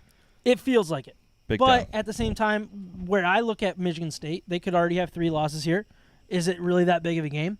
That's It where I is. just look at it. Michigan could also have a loss to Iowa at that point. It doesn't. It's like matter. I know It doesn't matter. Like for us it doesn't, but I'm last thinking year like, it was college football. undefeated, right? Yeah. Year before That's- that, yeah. Michigan lost to a team that everybody gave no credit to at all. Yeah. To Michigan State, and they This is beat a them. massive game. I think for This is for Michigan. Harbaugh. yeah. This I is a agree with Harbaugh that. game. Yep. Jarrett, do you have anything to Florida, add Georgia. with it? All right. That weekend, I just don't What's the care line? about anything else. Really? I have So you're no not going to other watch games circled. Michigan State game? All right. It's Well, you heard I- it here honestly, first. I'll be Jared is not tailgating. going to watch Florida, Michigan State. Georgia, and you don't care about I'll watch anything it. else. It doesn't mean I care for it. What? I don't get you sometimes. That's our biggest rival. I hate Georgia the most. Yeah, I just don't get why you say like we and stuff. Like you've All right, been well, living there for a short week- amount of time. Fans 10. agree. Fans Clemson at Notre Dame. Tennessee at Georgia. Minnesota at Nebraska. Baylor at Oklahoma. Alabama at LSU. For me, it's Clemson Notre Dame. Baylor, Oklahoma. That That game determines who wins the Big 12, I think. you think so? I think so. So if Oklahoma's continuing, if they don't let down the way I'm expecting, I think you could be right for sure. What about Alabama, LSU? That's where I'm going all I'm not day long. ready to go into the LSU thing at this point. I'm That with you. seems like I'm a with 30-point game to me. So the Yeah, spread it might could be be like like 25. I don't think Kelly's Still going to come in intriguing. hot immediately in the SEC and do it. But I give can him a also couple see years. LSU being At like, week 10? we don't care about anything other than Alabama this There year. you go. That's an interesting one. And set the tone there, and then that's going to be Brian Kelly's selling point. That is a It is tough going to be interesting. place to play, too. I think At Clemson. LSU. It's probably going to be a night game, that's right? true. 8 This is o'clock like game. one of those Tua ankle starts hurting, hobbling around type things. Man, LSU is It'll going to happen. They're going to pour so much money into that weekend with all their fans, all the hype. I mean, it's going to be wild. That's an interesting one. I'm going to lean towards Clemson, Notre Dame. Clemson, Notre Dame. Because I think that's more playoff potential. Yeah, I If- think Notre if Dame the will teams lose take to Ohio care. State, and then like they have to win out, so that's going to be big for them. I think Clemson could have one loss at this point too, so like loser is out. Losers out of that playoff. And I like yeah. that. Jumping into week 11, Nebraska at Michigan, Texas A&M at Auburn, Washington at Oregon, Wisconsin at Iowa, Alabama at Ole Miss.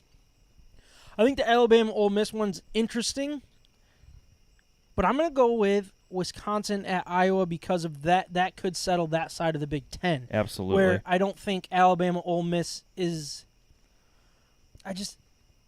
as much hype as it will probably have by then, it'll still be a blowout.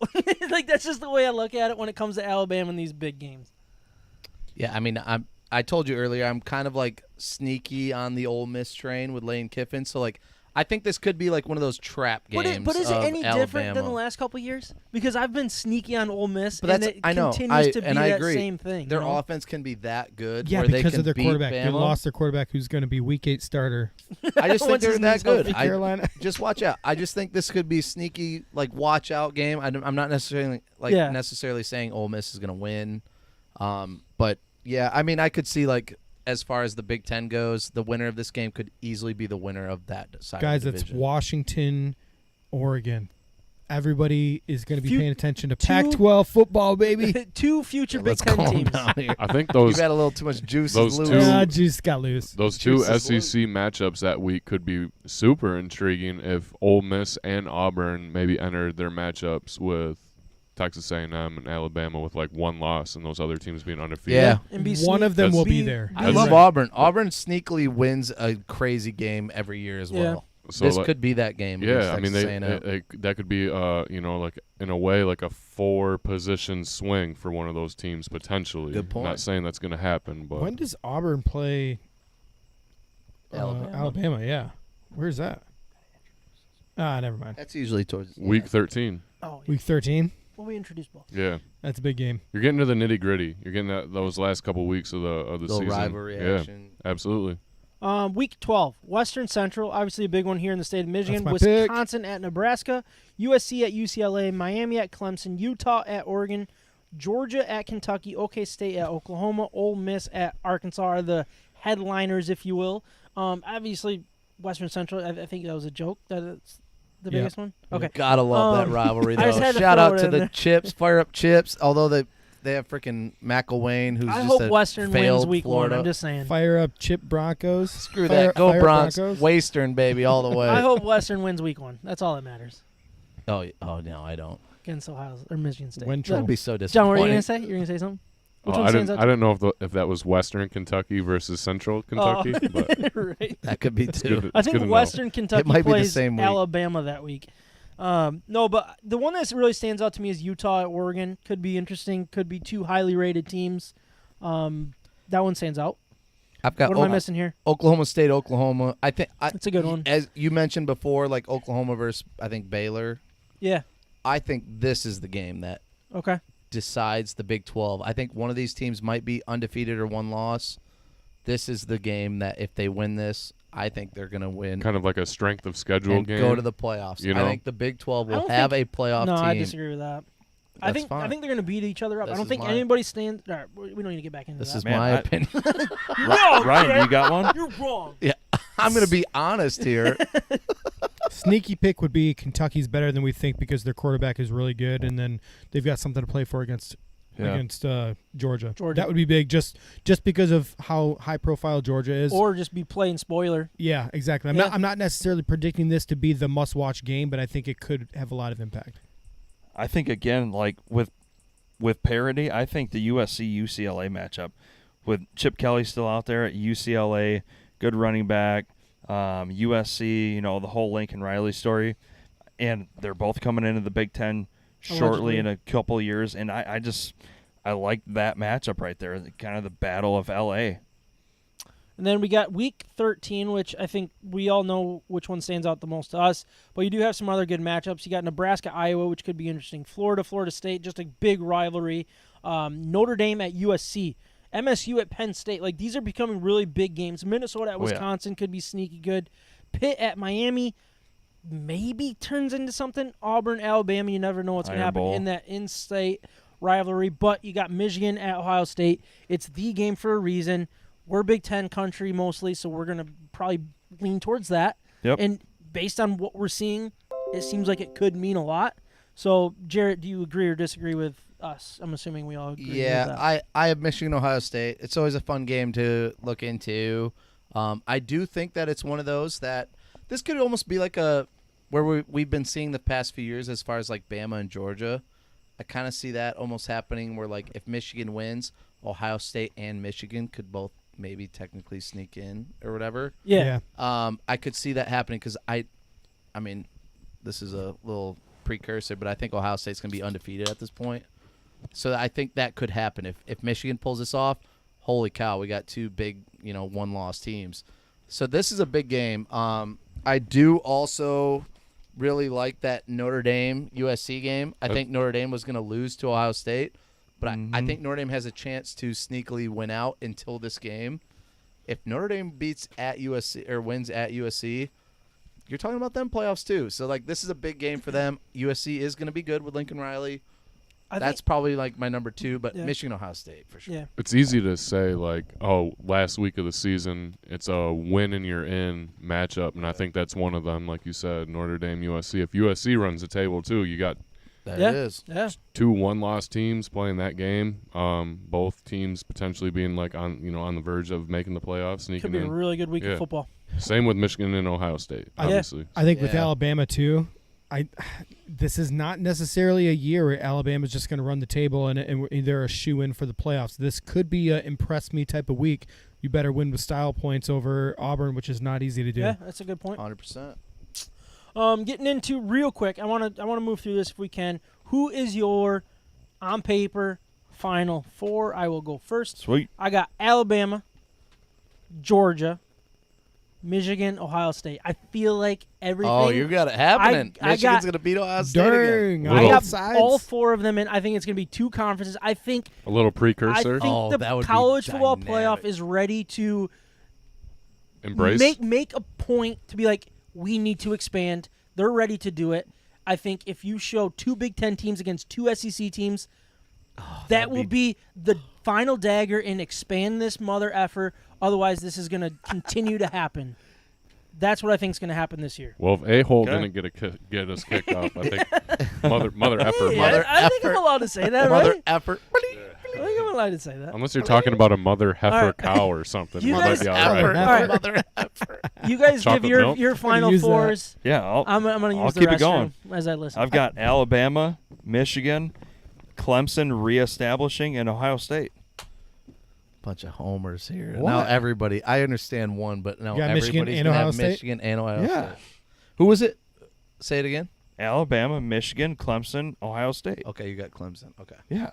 Like, I think. So you guys I mean, all legit think that? Do you think that final game, Michigan Ohio State? Do you think Ohio State is going to beat Michigan to tie it up, or Michigan's going to beat Ohio State to tie it up?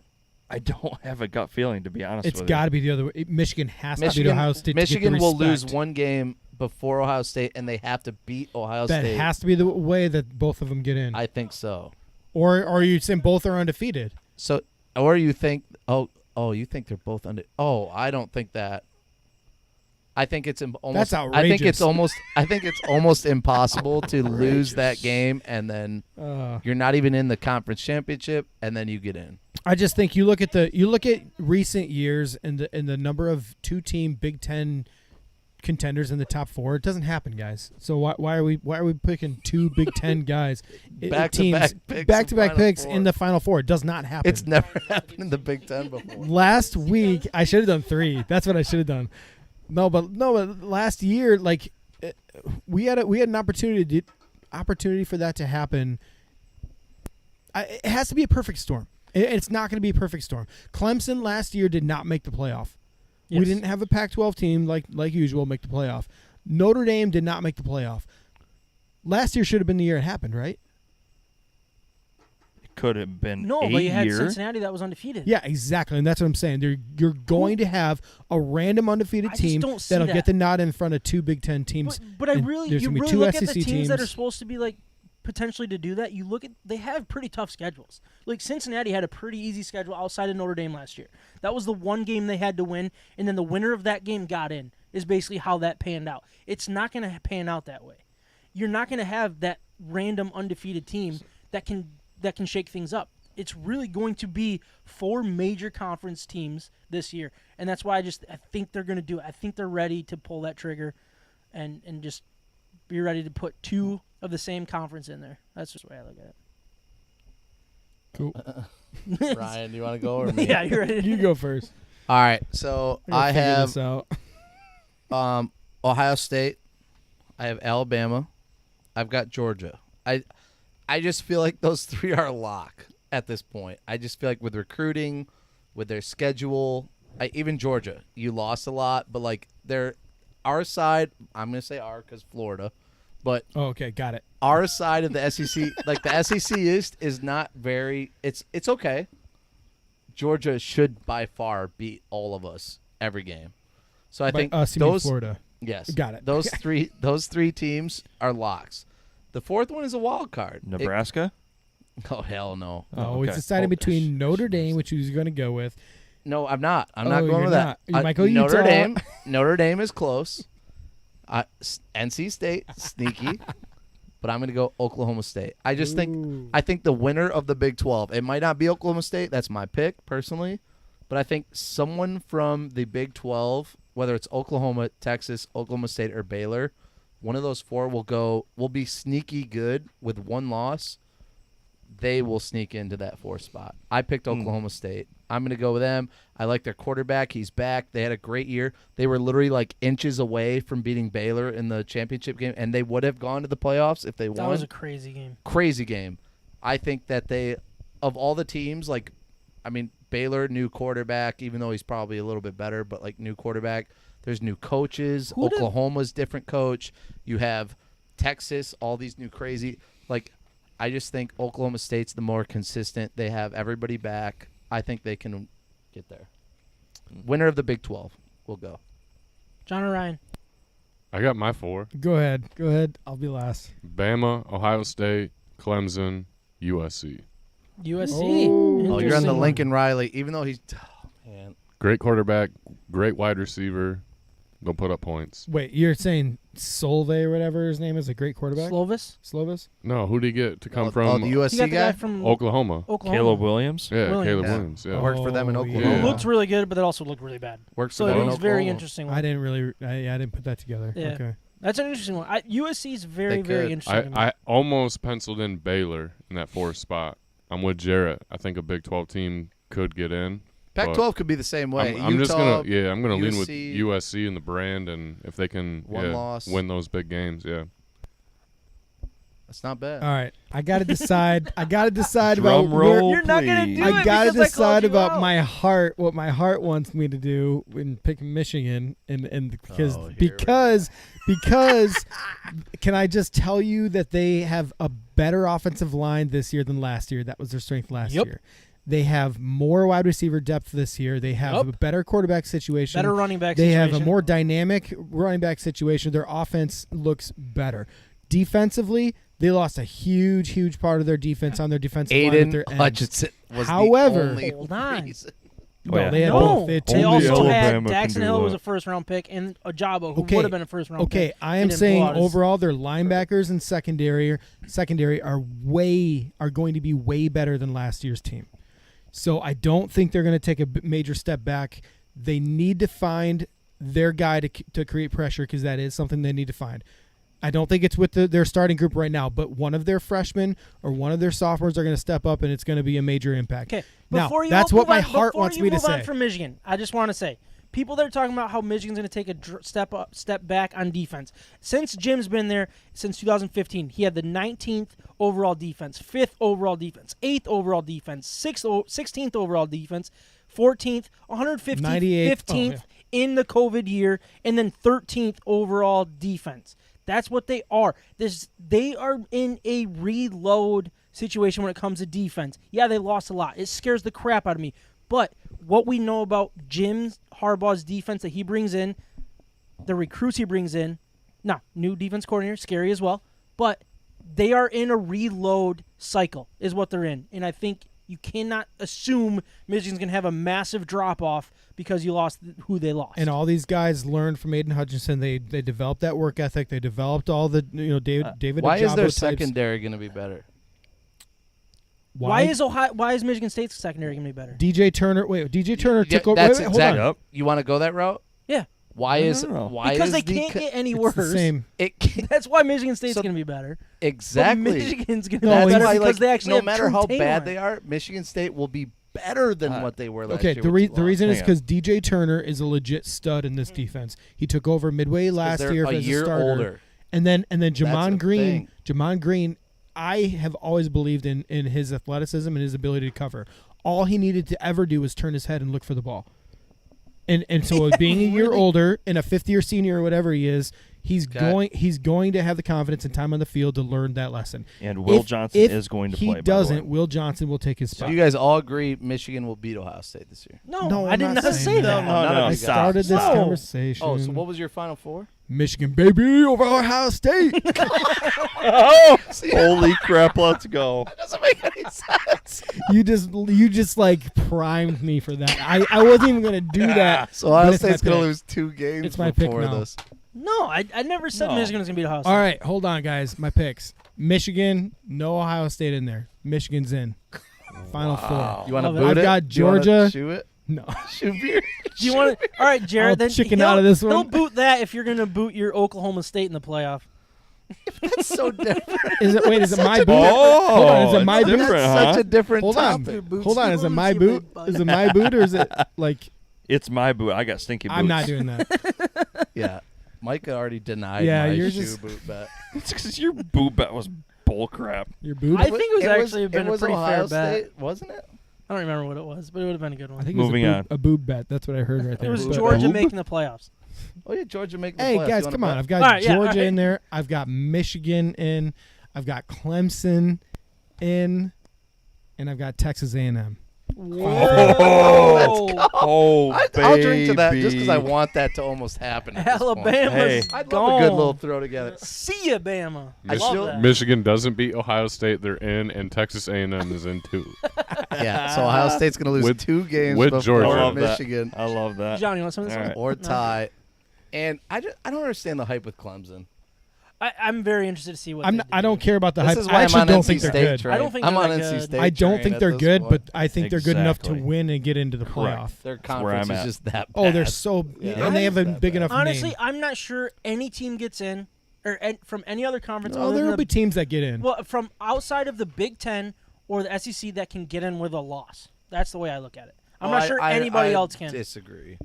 I don't know. I think a one-loss Ohio State gets in over a one-loss anybody else. A one-loss Oh, Michigan yeah. gets If you're in comparing over a a one-loss Ohio one-loss State. anybody else. Have we seen that yet with the Big Ten?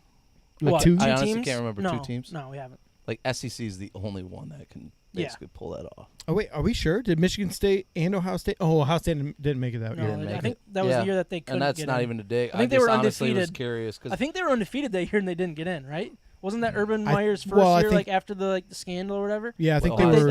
State? I think they were on they got probation. they or got whatever. beat by a no. one-loss Bama or whatever. No, I or think they whoever were it was. undefeated and they weren't allowed to play in postseason. That's what I mean. They were on like Oh, probation. wow. Or Yeah. whatever.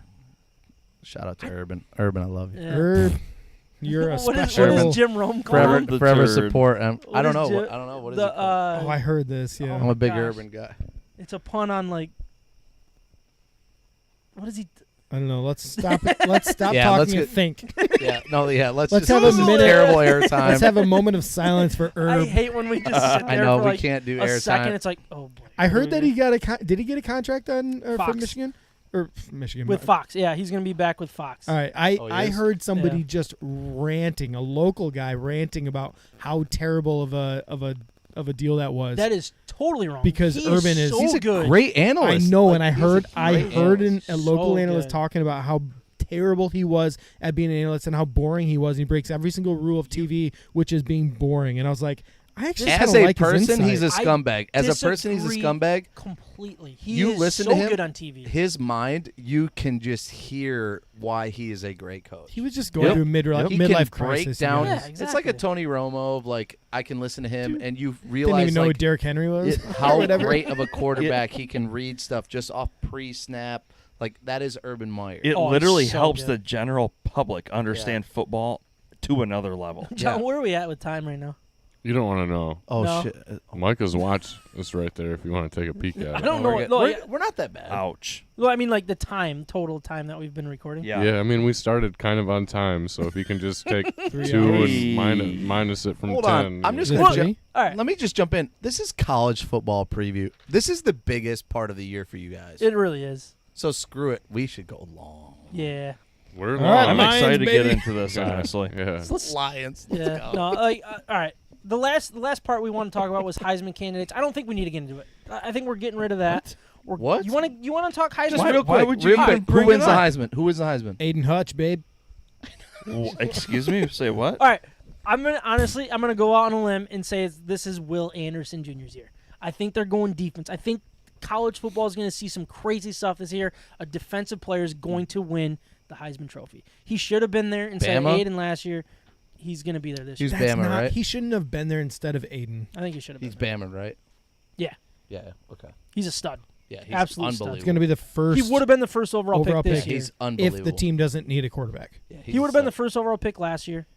He will be next year if they don't need a quarterback. Okay, if it's going to go offense, Bryce Young. No question. Back to back. Yep. You have any flyers that are interesting to you guys? C.J. Stroud is really I've good. got one. Will Levis Blake and Corum, ever heard of Jordan him? Addison. Jordan Addison. Yeah. Will Levis and Jordan Addison. Yeah, wide receiver. He's so good. Wait, why is Will Jordan Addison? Levis and Jordan Addison. Yeah, no, Jordan Addison's really good. Correct. Wait, where are they I keep from? trying Say to that- agree say with you, where but are you they from? keep Correct. keep repeating I'm yourself. repeating it getting like- at Will Levis. Oh. Wait, where are they from, real quick? Kentucky, Will Levis. Yep. Oh, I'm Jordan out. Addison's wide receiver now previously USC.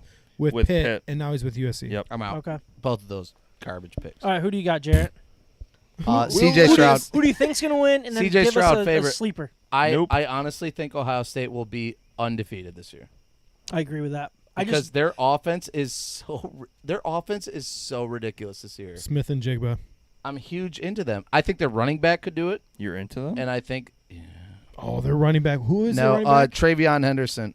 Yeah, Boring. dude, Pick him. he's But so good. Bryce Young, fun fact about the Heisman. Back-to-back Heisman, same person, has not happened since like 1971. So what? there's only I think one player that's ever won it twice, right? Bryce is out.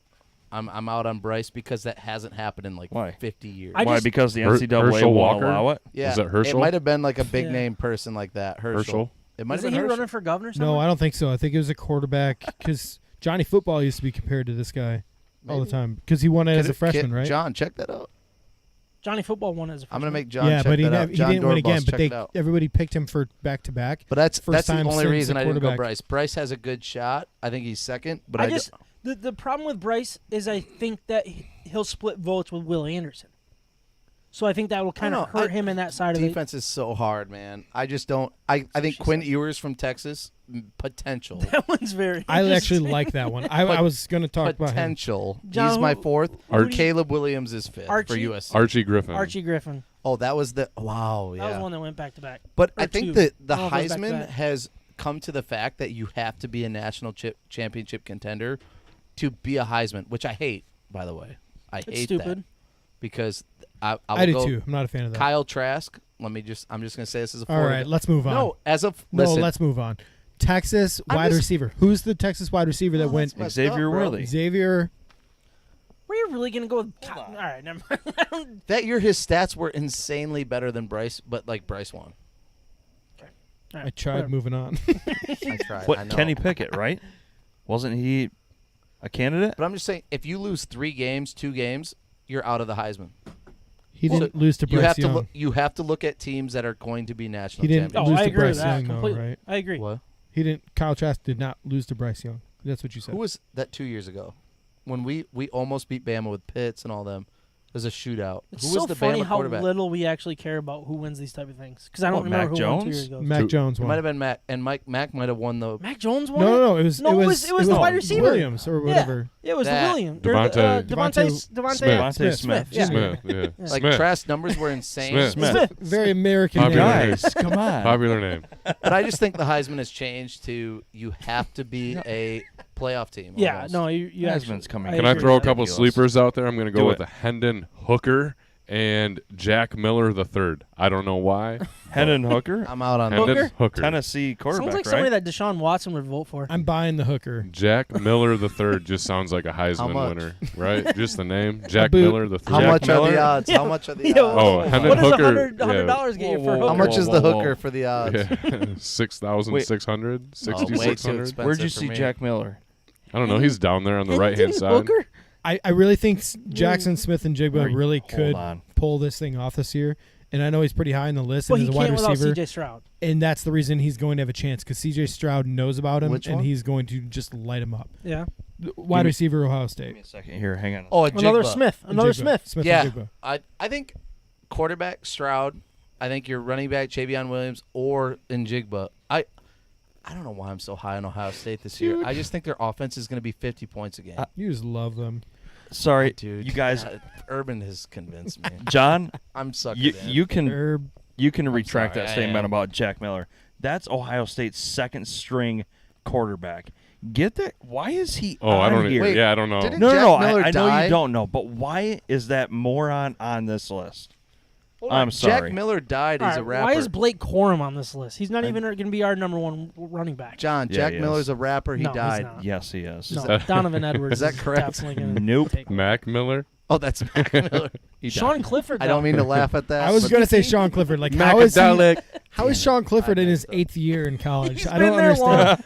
long. He's been long. there still for a thing. so He's long. longer. He's been in college longer than I was in think he- college, and wait, that's hard to do. I think he could play again next year too. Sean Clifford versus Bo Nix. Like, Bo Nix has been Who's in the been league there for longer? 18 years as well. Yeah, probably a Florida guy I know nothing about. No, he's Auburn. Bo He Nix at was Auburn like for a 8 while. Where did he years. go I after remember that? him. Yeah. Yeah. Bo Where is Nix he is now? the Like play- Northwestern? What is up? How do you get those names? No, listen. I think they're going to be still bad. Nebraska. Who was their quarterback that was on their Martinez. Martinez was Adrian there for like Martinez. They moved on from him, 13 though. years. And it was Well, like, it was- no, there was why two is different Martinez Martinez guys. always there? It was his Oh. brother. Michigan Like, State had there was two different They Martinez. had back-to-back brothers as starting quarterbacks. Yeah. Michigan State has had the same kicker for the last 20 years. No, they moved on from No, him they're because they gone. have He's a gone. kicker. Yeah, Yeah, I they like got a him. guy from Auburn now. Sorry, I don't believe you. Auburn I transfer. like him. Straight Freshman. up, don't believe you. Nope. Yeah. No, he's a transfer from Auburn. Coughlin? Okay. Coughlin was their old Coughlin one. is gone. So Coughlin's gone. Coughlin. That was Coughlin. Coughlin. Bo It's Nix Coughlin. went to Oregon. Bo Did he Nix is really? Oregon's He's quarterback. Oregon's quarterback? Crazy. Yeah. It'd be like with He's the, like I guess that's what Nike money gets 18,000 you. years old. with everything else that's like like the transfer portal. It'd be so fun to like actually dig into all of that stuff, but we just don't have time for that kind of stuff. No, to, Now, like, keep No. going. dig into Move like it. where this person started, where this person's at. So we are gonna skip Lions talk, right, John? Yes. All right, we're skipping Oh Lions man, talk. I had some good. Sorry, you can come back next week.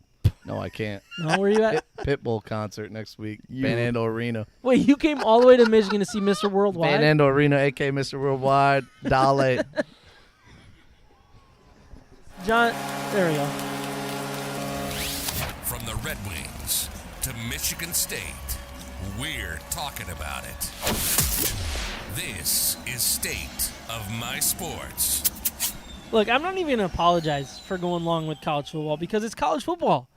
And you only get one season preview, you know, for college football. Not like a This should season be a preview longer- 3.0 like our mock draft. This should be a longer We episode. probably should have, like, broke this out into 3 episodes or something like that. But There's Nah. no We way. didn't There's live and no learn. way I could play college football right now. My shoulder hurts pretty bad because I felt I like did something weird on a slip and slide. So did he really? Yeah. Where were you doing a slip and slide? Denmark? no, man. It's Oh, called was this a at sleeping Kevin's? slide. Yeah, Sleeping Kevin's. slide. Oh. And I like my shoulder's legitimately really sore because I went on a slip and slide. Just Yeah. another one of those things I said earlier. Dude, back in I have a 30s. scar from going on a slip and slide at one of those type of parties. We had some very inglorious moments this weekend. Bad. Anyways, Sorry, I had to bring up the slip and slide. bettinghero.com. Promo code at my bets. Bet Picks your money. are back, and I lost my pen. Yeah, baby. John, do you have a pen? I do not. Does What anybody kind of producer have are a you, pen John? To write down. You should the have pens picks? up the wazoo, Uh, just ready to come at There's us. my Sam pen. chews on all of them. Sam I is know, I sitting see. on his pen. We avoid the pens. Yeah. He's in the Anyway, Penn 15 Club. Penn State. if you are interested at all in sports gambling, go to bettinghero.com, put in promo code MIBETS. What they'll do is they'll lay out all the best promos available in the sports betting world. If you want a $100 free bet, I'm sure it's on there. If you want a $1,000 free bet, it's on there. What Betting Hero does that nobody else really does is they lay out. It's like the what is it? The Kayak. The kayak of sports betting. All of them the are betting hub Yes. of the Expedia. world. Expedia. That's a good one. Hotels.com. Yes. The banana boat of betting. It might be. Expedia. They have the best 4 promos available out there. No, but check them out. Put in promo code MIBETS. Say that you live in the state of Michigan or wherever you live, and Yeah, if they'll you lay want. out the best ones you got, and it's all good to go. Obviously, we got the week 0. Not anything too fun to bet or like go on, but we're gonna put our picks in. Our first ones of the week. We're gonna start with UConn at Utah State. Utah State is a David Blau. 27 2.5-point favorite. Jarrett, where are you going with the Utah State game? Boy, UConn is trash. Wait, what? Why are we doing this? Why are you game, starting dude? with that game? Because This I want to game end with sucks, Nebraska man. and Northwestern. Oh. I think this game sucks. I could see. Well, that's just kind of the way Week 0 goes. I understand. I think Utah State, sneaky good, could be a playoff contender. I'm gonna. I'm just kidding. I think this is gonna be a 28-point game. Just the fact that they did 27.5. I want Utah State to win by 28. So I'm gonna go Utah State minus 27.5. It's gonna be a 42. Excuse me? 42. I think it's a good what's take. A 28? What's a 28? I don't know. 14. 42-14. 42-15, just Oh, 5 field goodness. goals real quick. 42-15. Dude, watch out. It's a boot fest. I just want it to be 28, so I'm going to go Utah State minus 27.5. I'm not going to watch this game, but I'm going to take Yes, Utah you are. State minus. Yeah, I probably will. Utah State minus 27.5. Ryan or Micah or John, I don't. I think give a I think the flying, you know Utah that. State is a good bet here. I agree with everything you guys are saying. 28 points probably. It's going to be Utah State and NC State final game of the year. I can't Final tell what 13. John's going to do. He's got this Championship smirk. game. Watch out for NC State No, and Utah State. I'm going to go with a safe bet here. Utah State, no problem. Johnny boy. All right, let me get off to a good start. Give me UConn. Yeah, they're gonna Get out cover. a clean sweep. They're gonna cover some points. I'm gonna get Oh, off to the boy. early lead in the They're race. terrible. They probably They're have a terrible. decent Yikes. pass rusher that's no good. Can't bend. Yeah. We do have a Their Big women's Ten team basketball team. playing somebody that's not a Big Ten team. We got Wyoming at Illinois. Illinois a 10-point favorite. Jarrett, you're going to keep us rolling going first here. Can I not go first? Nope, you're going to go Just first every time. I think Illinois is trash. I honestly think they're the worst team in the Big Ten. Yeah. I'm going that route this year. I think Illinois is the worst team in the Big Ten. Give me Wyoming plus 11. Wyoming plus 11. All right, I'm going to keep going second. 10, and whatever I'm gonna, you got. I'm going to go with Illinois minus 10. Oh, why not? You guys are all wrong here. Chad Muma, Both of us are wrong. linebacker. How is that possible? I don't know. Linebacker out of Wyoming, graduated. Push. He's not there anymore. So He's not, you're going right. with Illinois. Chad Muma, big loss. Wait, who'd you go with? Illinois. Oh, you went with him. Oh, I don't know. He told me we were both wrong. He told us we were both You said wrong. we're both wrong. We picked You different picks. tricked me. I was coming up with my clever All right, you're routine going to there. Illinois. All right, I'm going Wyoming.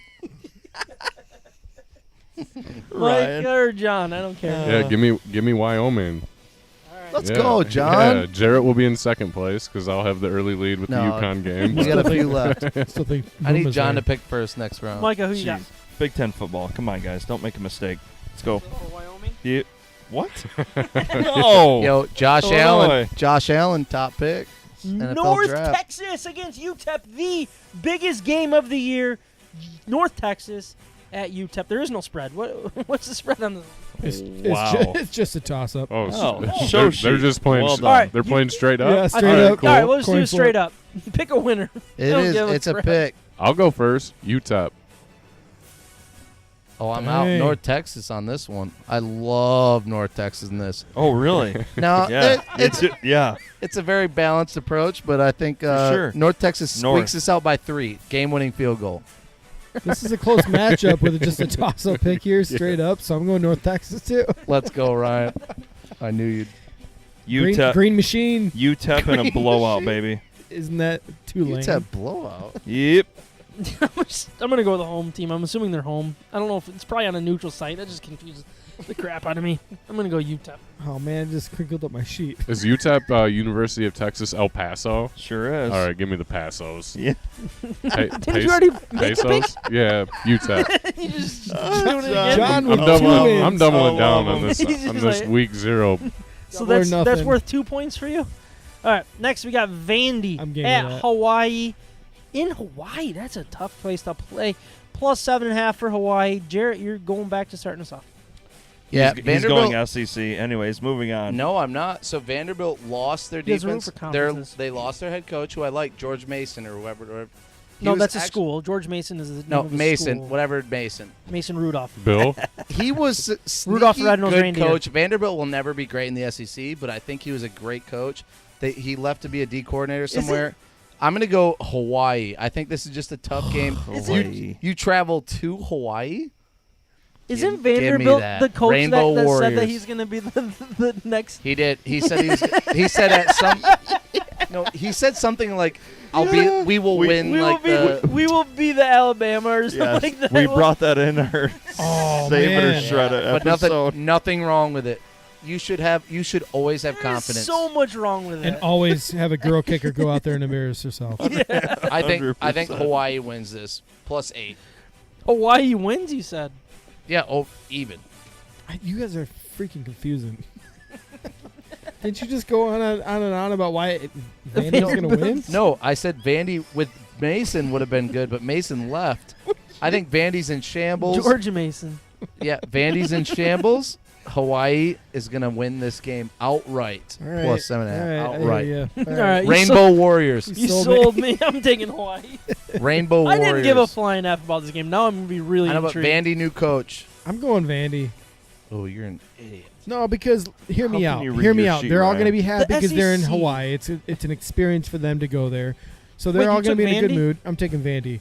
And then also their baseball team is a good program. I'm taking Vandy. I knew that's why. That's a great pick. Vandy. You know what? They're going to be in a good Baseball mood. They're going to school. win. Guys, they've got pitching staff all the time. Like those guys throw 100. That's a great Easy. pick. But Al more Leiter Jr. More importantly, they're going to be in a good mood. Well, yeah, and they're going to be happy. Surfing and Al Leiter Jr.'s on their baseball program. NC State is ranked preseason because of their basketball program, so I'm going to roll with NC Excellent. State too. NC State's not even part of this game. It's Vanderbilt in Hawaii. They're going to make the playoffs. Vanderbilt at Hawaii. Gosh. Give me Vandy. Vandy, all right. I'll roll with you, Ryan.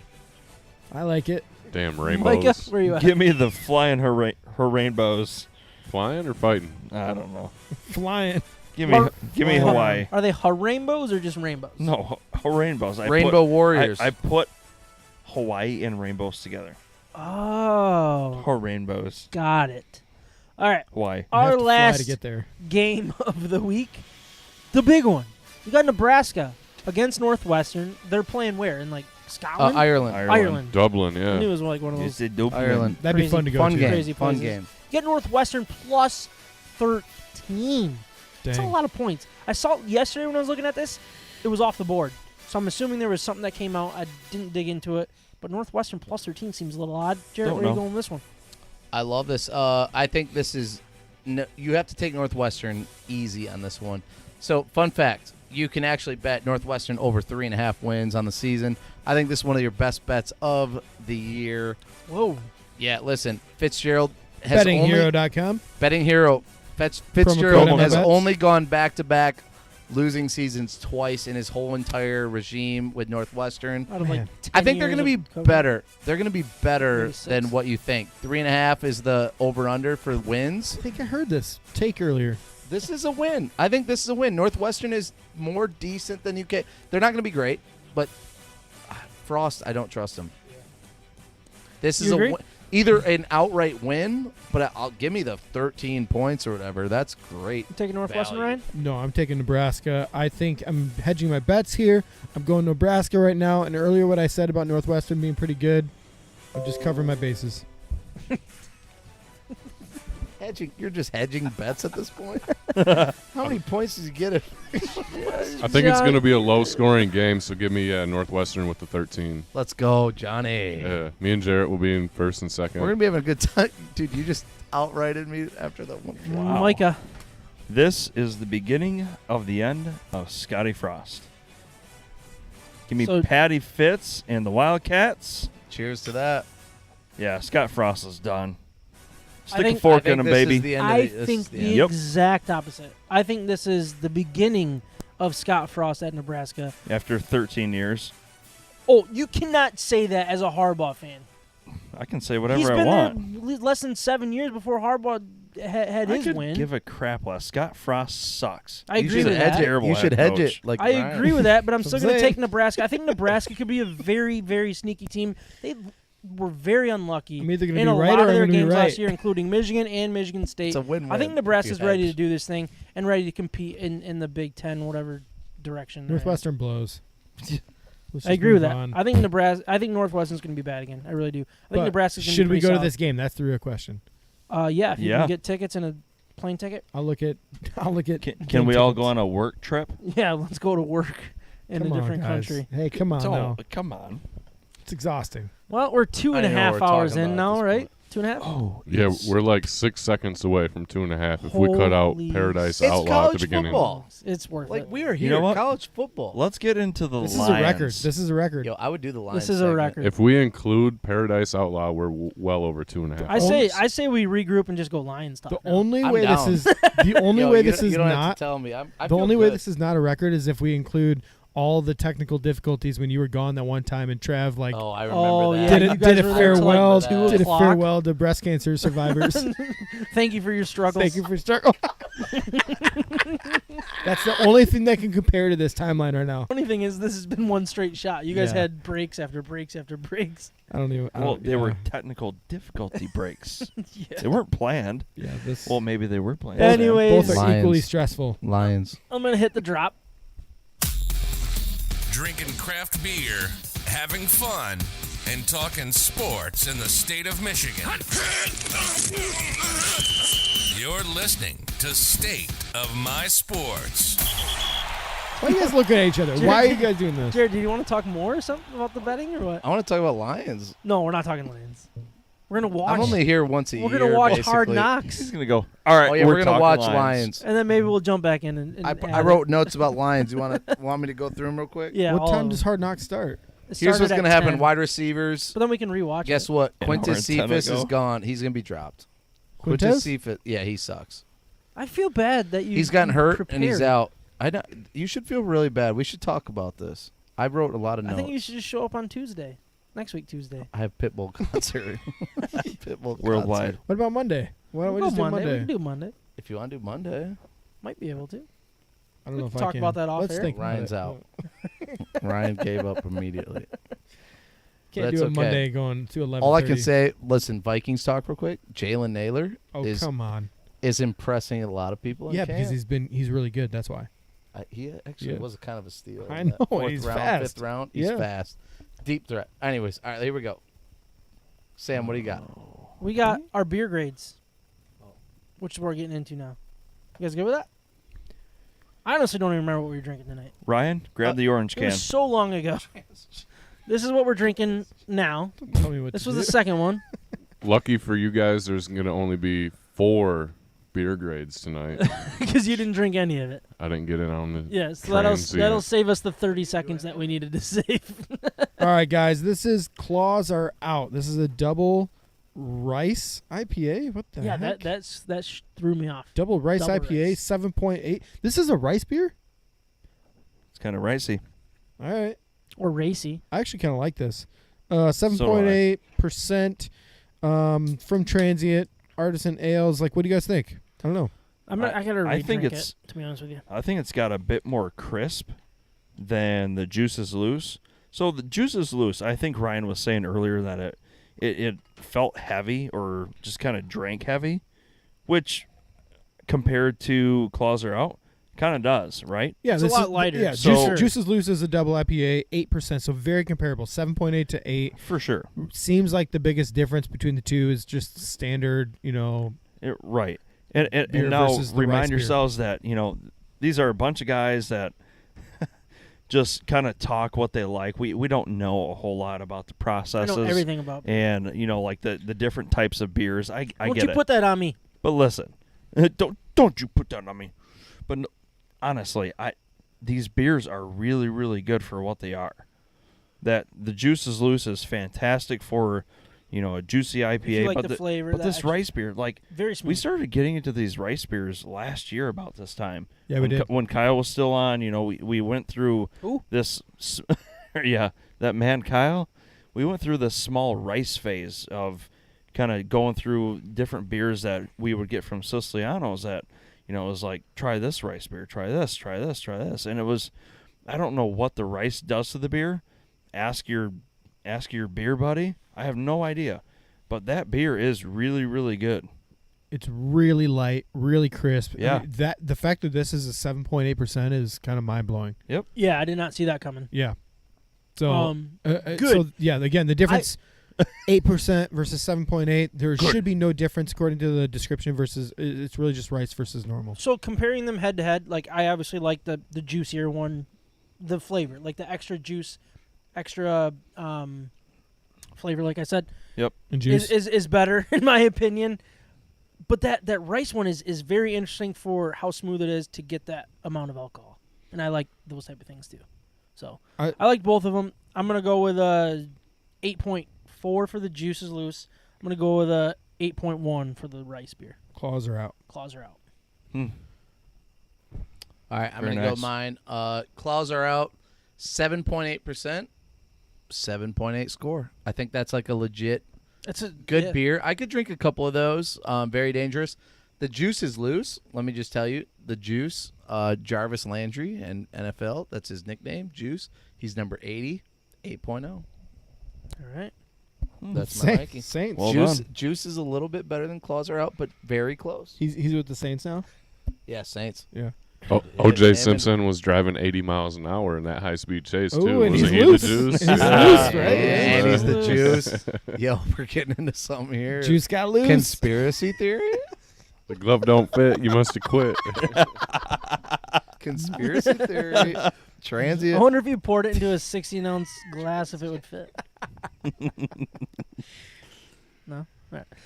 No, I like that. Did he I give laughed. grades? Kardashian. Oh. What? Juice is loose, man. Oh, yeah, because the oldest is actually OJ's No, daughter. the father was the lawyer in that trial. Yeah, but the Mr. rumors are Kardashian. that Wow. the rumors are that Chloe, the oldest, is actually OJ's daughter. What? Yeah. Really? Yeah, Oh, I haven't heard that. I've heard it. All right, I got to go watch some YouTube videos. Yeah, I know. All right, Juice is loose. Too heavy for me right now. I don't know. I'm not into these beers. I'm gonna go. The flavor's good. I'm gonna go 7.5. So it's a respectful respect for the flavor, but not what I'm really into right now.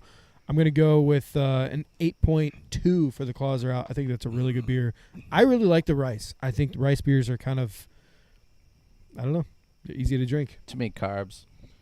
Rice. Carbs. I think there's less wheat. China. White rice. Juice is Loose, 8.5, and Claws are out, 8.4. Very, very nice. John, Impressed. how was your Miller Lite over there? Or High Life? I had one of each. They were both very good. I'll give the Miller Lite 6.4 for the 64 calories. And Great point. yeah, Miller High Life a little higher than that. You know what I'm saying? You want a ranch water? Reggie Miller, You want a ranch water? Well, that was... Number I don't 5. have sound here, John. 5.0. That was There it is. episode 170. A nice long one. College football. Thanks for joining us. Jarrett, College thanks for football. being here, baby. Love you guys. Really appreciate it. Thank you all for Yeah. recording. Thank you all for watching. Who's still awake? You've been listening to State Talk to you of next week, My if not soon. Sports. From the Red Wings to the Lions to the Tigers to the Pistons to Michigan and Michigan State and everything in My between. breakout player. We're talking Watch out, about. Khalif Raymond. Here he And comes, baby. don't forget the beer. We hope you enjoyed the show. Make sure to like, rate, and review. In the meantime, hook up with us on Instagram, Facebook, Twitter, YouTube, and Twitch at State of My Sports with an MI. We'll see you next time.